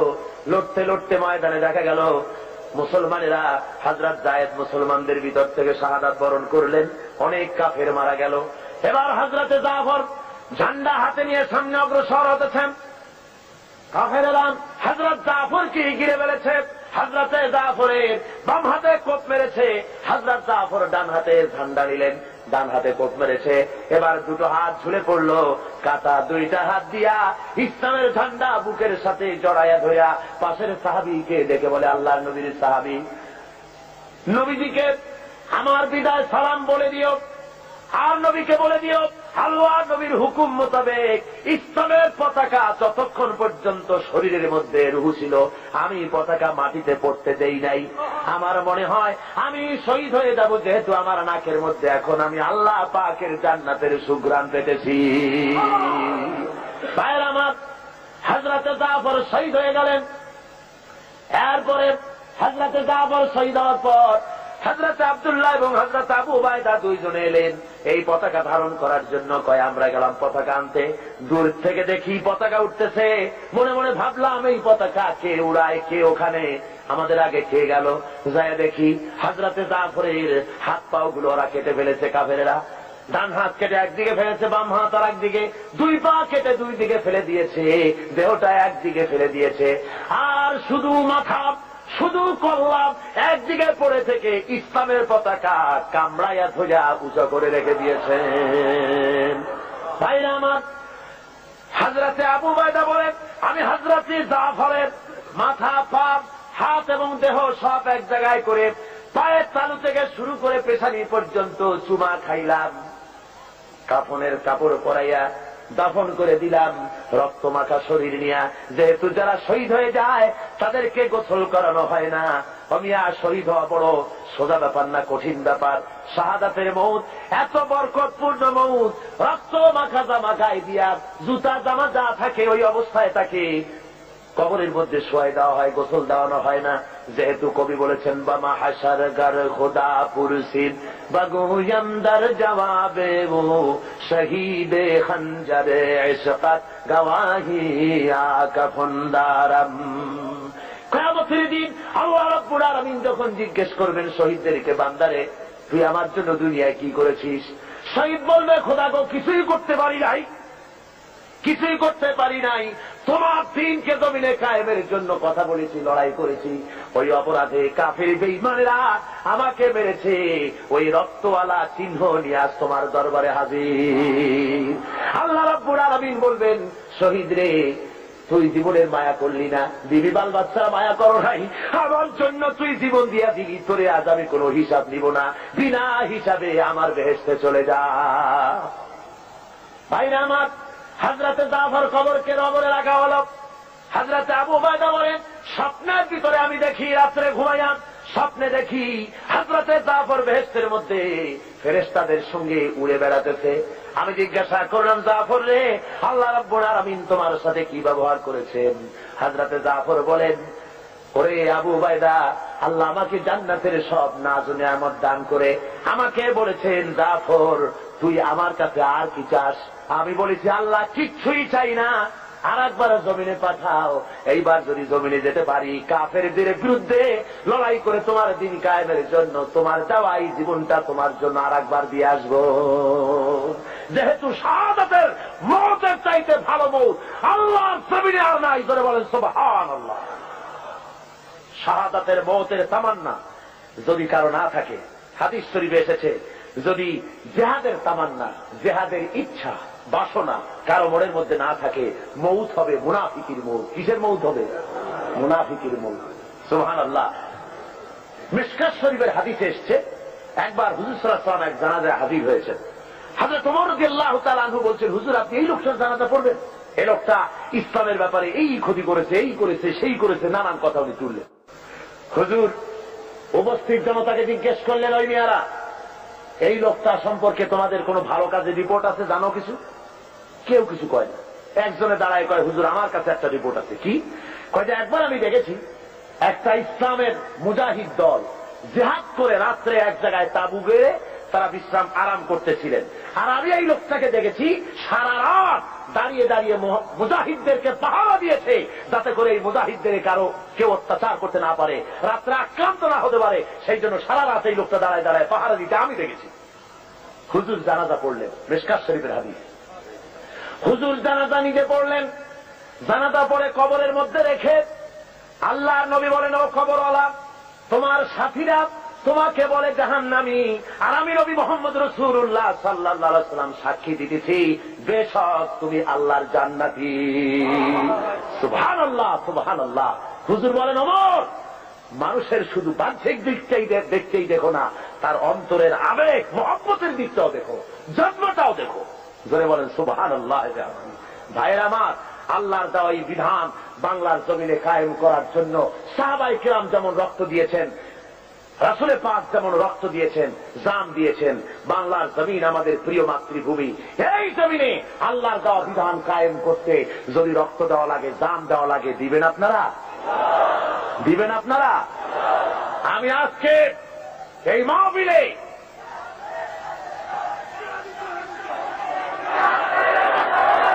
আমি আপনাদের বলতে চাই, বাংলাদেশে আল্লাহ যদি মেহেরবানি করেন ইলেকশন আসতে পারে, পারে না? পারে কিনা? আল্লাহ মেহেরবানি করলে ইলেকশন আসবে, কিন্তু সেই ইলেকশন আসলে পরে গণতান্ত্রিক পদ্ধতিতে আল্লাহর দ্বীন কায়েম হওয়ার পথ আছে, সুযোগ আছে। যে কোন আদর্শকে সফলতার শীর্ষে পৌঁছে দেওয়ার জন্য দুইটা পথ, একটা বিপ্লব আর একটা হলো গণতন্ত্র। বিপ্লবের পথ রক্ত পিচ্ছিল, আর গণতন্ত্রের পথ সহজ এবং সাবলীল। আমাদের দেশে গণতন্ত্রের পরিবেশ আছে, আছে না? গণতন্ত্রের পরিবেশ আছে। এই গণতান্ত্রিক পরিবেশে যদি গণতন্ত্র আসে, ইলেকশন যদি হয়, তাহলে এবারের ভোটগুলি যাবে কোথায়? কাদের কাছে যাবে? ধরে বলেন, ইসলামের কাদের কাছে দিবেন? কিন্তু বসন্তের কোকিল আছে এক রকমের। বসন্তের কোকিল চেনেন? নাম শুনছেন, চেনেন না। বসন্তের কোকিল কারে বলে? সারা বছরে খোঁজ নাই, বসন্তের সময় কু কু করে, ঠিক কিনা? ইলেকশন আসতে পরে এক শ্রেণীর হুজুর আসবেন, সারা বছর রাজনৈতিক ময়দানে নাই, জেলে নাই, জরিমানায় নাই, কোথাও নাই। অতদলীয় মোর্চা, অতদলীয় নেতা, লোক নাই, জন নাই, এসে পাগড়ি মাথায় দিয়ে বলবে, ইসলাম গেল, আসুন আপনারা সবাই ভোট দিয়ে আমারে প্রেসিডেন্ট বানাই দেন। এরকম হুজুর, এ ধরনের পীর সাহেব, এ ধরনের কোন মৌলানা সাহেব দাঁড়াই দিতে পারে, আমারে ভোট দেন। এখন বলেন, যে লোকটার কোন অফিস নাই, লোক নাই, কর্মী নাই, কিছু নাই, ইলেকশনের জন্য দাঁড়াইলো, আপনি বরকতের জন্য ভোট দিলেন, ইসলামের ভালো হবে না ক্ষতি হবে? জোরে বলেন, কি হবে? এই নেতা তো হুজুর সাল্লাল্লাহু আলাইহি ওয়াসাল্লামকে বানাইতে চাইছিল আবু জেহেল। নেতারা বানাইতে চাইছিল, হুজুরকে নেতৃত্ব দিতে চাইছিল না? হুজুর নেতৃত্ব নিয়েছিলেন? কেন নেন নাই? হুজুর বুঝেছিলেন, এখন যদি আমি প্রেসিডেন্ট হই, তাহলে আবু জেহেল হবে কি প্রধানমন্ত্রী, ইসলামের সর্বনাশ হয়ে যাবে। লোক বানাইছেন 13 বছর বসে। সুতরাং ওই সমস্ত লোক ইলেকশনের সময় ময়দানে আসবে, যাদের লোক নাই, জন নাই, অফিস নাই, সারা দেশে কেউ নাই, ঢাল নাই, তরবারি নাই, নিদিনাম সর্দার। ইসলাম গেল, তাড়াতাড়ি ভোট দাও। লোকেরা মনে করলো হুজুরে ভোট দিয়ে একটুখানি সওয়াব কামাই করি। হুজুরে ভোট দিলে কয়েকজন হুজুর মৌলানা সাহেব গেলেন ইলেকশনে পার হইয়া, সারা দেশে কোনো কর্মী নাই তাদের, পার হয়ে গেলেন। বলেন, বঙ্গভবনে যাই যদি খতমে খাজে গান পড়েন, তাহলে অর্থনৈতিক দুরবস্থা দূর হবে? খতমে তাসমিয়া যদি পড়ে, খতমে নারিয়া, মিলাদ শরীফ বারবার যদি পড়ে পার্লামেন্টে, তাতে কি বালা মুসিবত, দেশের অর্থনীতি, সমাজনীতির মুসিবত কি কমবে? কমবে না, বরং সেখানে আপনাকে এই কাজ থেকে আপনাকে বিরত থাকতে হবে, দেখতে হবে কারা দাঁড়িয়েছে। অনেকে আমাকে বলেন, হুজুর বলেন তো ইসলামের কথা, কিন্তু দল তো অনেক, কোন দলে যাবো? ইসলামের নামে কত দল, কোন দলে যাবো? আমি জিজ্ঞেস করি, দল বলতে বোঝেনটা কি? দল মানে কি? বেবি ট্যাক্সি মার্কা দল, টেম্পু মার্কা দল, রিক্সা মার্কা দল, একটা ড্রাইভার, তারপর পিছনে 2টা প্যাসেঞ্জার, অর্থাৎ একজন প্রেসিডেন্ট, একজন সেক্রেটারি, একজন ট্রেজারার, একজন ক্যাশিয়ার, বাস এই তিনজনের পাঁচ। সারা দেশে অফিস নাই, লোক নাই, জোন নাই, এগুলো দল হইল? যারা বলেন এগুলি দল হলো, অমুক ইসলাম তমুক ইসলাম দিল একটা নাম দিয়ে জনমের মতো ইলেকশন আসলে পরে প্রেসিডেন্টের কাছ থেকে, সরকারের কাছের থেকে টাকা খাইয়া ইলেকশনের জন্য দাঁড়ায় যায় পাগল ছাগল। ঠিক কিনা কন? জোরে বলেন সত্য কিনা? আমি বলি মিয়া, দল যদি দেখতে হয়, অনেকে বলে যে কোন দলে যাব, তা আমি বলি যে বাজারে যখন ইলিশ মাছ কিনতে যান, ইলিশ মাছ কি শুধু এক দোকানে পাওয়া যায় না অনেক দোকানে পাওয়া যায়? তো আপনি অনেক দোকানে ইলিশ আছে বলে বাড়ি দিয়ে বলেন নাকি বউকে যে বাজারে তো গেছিলাম মাছ কিনতে, কিন্তু ইলিশ পাওয়া যায় বহু দোকানে, রাগ করে কোনো দোকান দিয়ে কিনি নেই। এটা কথা হলো? বরং আপনি কিনবেন ইলিশ টাটকা এবং পচা না, এরকম দেখে যার দোকানে পাওয়া যায় সেইটাই কিনবেন। ঠিক কিনা? দল আপনাকে অবশ্যই করতে হবে। কোনটা করবেন সে আকল আপনাকে আল্লাহ দিয়েছেন। দল বলা হয় তাদেরকে, ইসলামী দল দাবি করতে তারাই বলে যাদের কর্মী বাহিনী ছড়িয়ে আছে রাজধানী থেকে শুরু করে প্রত্যন্ত অঞ্চল পর্যন্ত। ঠিক কিনা কন? যারা ছাত্রদের ভিতরে কাজ করে, ইসলামের আওয়াজ তুলেছে ছাত্রদের ভিতরে, আওয়াজ তুলেছে শ্রমিকদের মধ্যে, আওয়াজ তুলেছে নারীদের মধ্যে, আওয়াজ তুলেছে অমুসলিমদের মধ্যে, আওয়াজ তুলেছে কল কারখানা, সেক্রেটারিয়েট, বঙ্গভবন, ক্যান্টনমেন্ট, সর্বত্র ইসলামের আওয়াজ তুলেছে। আর মানুষের চিন্তা শক্তির পরিশুদ্ধির জন্য অগণিত ইসলামী সাহিত্যের ভান্ডার, সাহিত্য সম্ভার দিয়ে গোটা দেশকে ছেড়ে ফেলেছে। তার নাম ইসলামী আন্দোলন। জোরে বলেন ঠিক কিনা? এই আন্দোলন কোনটি তা বোঝার মতো আকল আপনাদের থাকা উচিত, এবং সেই দলে শরীক হয়ে আল্লাহর দেওয়া বিধান বাংলার জমিনে প্রতিষ্ঠা করার দৃঢ় শপথে উজ্জীবিত হতে হবে। আজকের মুসলমানদেরকে রাজি আছেন? জোরে বলেন রাজি আছেন? তাহলে আজ এই মাহফিলে NSI, IB, SB, DFI, army intelligence, গভর্নমেন্টের গোয়েন্দা বিভাগের কেরামন কাতিবিন ভাইরা সব আছেন। ঠিক কিনা? সব আছে। কিন্তু দুর্ভাগ্য, জাতীয় পত্রিকার সাংবাদিকগুলি আসেন না। ওই 2000-2500 লোকের বিশাল জনসভায় হাজির, ছবি টবি সব ঠিক মতো দেওয়া যায়, এটা দেওয়া যায় না। তার কারণ হলো এখানে যেসব কথা বলা হয় তা তাদের কিছুটা অসুবিধা। আমরা দোয়া করব আল্লাহ যেন এই অসুবিধা তাদের কাটায় ওঠার তৌফিক দেন। জোরে বলেন আমিন। এই বিশাল জনসমুদ্র, গভর্নমেন্টের আইবি দেখে রাখো, এসবি, ডিএফআই দেখে রাখুন, এই বিশাল জনতা কি চায়। এই দেশের বুকে যারা ইসলাম চান, কোরআন ও সুন্নাহর আইন যারা চান, শুধুমাত্র সেই মুমিনেরা হাত তুলবেন, আর কেউ না। কোন মুনাফিক হাত তুলবেন না, এখন না, এখন না। কোন মুনাফিক হাত তুলবেন না, আল্লাহর কাছে দায়ী হয়ে যাবেন। যারা চান বাংলার জমিনে দিন কায়েম হোক এবং বসে থাকবেন না, ইসলামী আন্দোলনে শরীক হবেন আজকের থেকে, সেই সব মুমিনেরা হাত তুলবেন, একটা স্লোগান দিবেন, এমন যে স্লোগান দিল্লির উপর থেকে মদিনা মুনাওয়ারা হয়ে আরশে আজিমে চলে যায়। পারবেন? কেউ মনে করবেন না আমি গভর্নমেন্ট হাই অফিসিয়াল, আমি একজন গভর্নমেন্টের বড় অফিসার, আমি যদি হা করে আল্লাহু আকবার বলি তাহলে আমার প্রেস্টিজ হ্যাম্পার করবে। থামুন, কোন মৌলানা সাহেব মনে করবেন না, তাই না? থামো। কোন মৌলানা সাহেব মনে করবেন না আমি যদি হা করে তাকবীর দেই তাহলে আমার প্রেস্টিজ কনসার্ন হবে। এ ধরনের অসুবিধা হবে কারো? আলেম, পীর, বুজুর্গ, অফিসার, শিক্ষক, ছাত্র, শ্রমিক, মেহনতি জনতা, সমস্ত মানুষ এক মুহূর্তের ভিতরে গায়ের সমস্ত শক্তি গলার কাছে নিয়ে আসেন। জীবনের শ্রেষ্ঠ একটি স্লোগান দিবেন, সারা জীবনের শ্রেষ্ঠ একটি স্লোগান, এমন জোরে আওয়াজ তুললেন কাফেরের কলিজা থরথর করে কাঁপবে। মুনাফিকি ছেড়ে দিয়ে ইসলামের কোলে চলে আসবে। পারবেন না? দুহাত উঁচু করে সিংহের মতো গর্জে উঠবেন, আকাশ বাতাস মথিত করে আওয়াজ চলে যাবে আরশে আজিমে। জোরে সরে দুহাত উঁচু করে সমগ্র শক্তি নিয়ে বলেন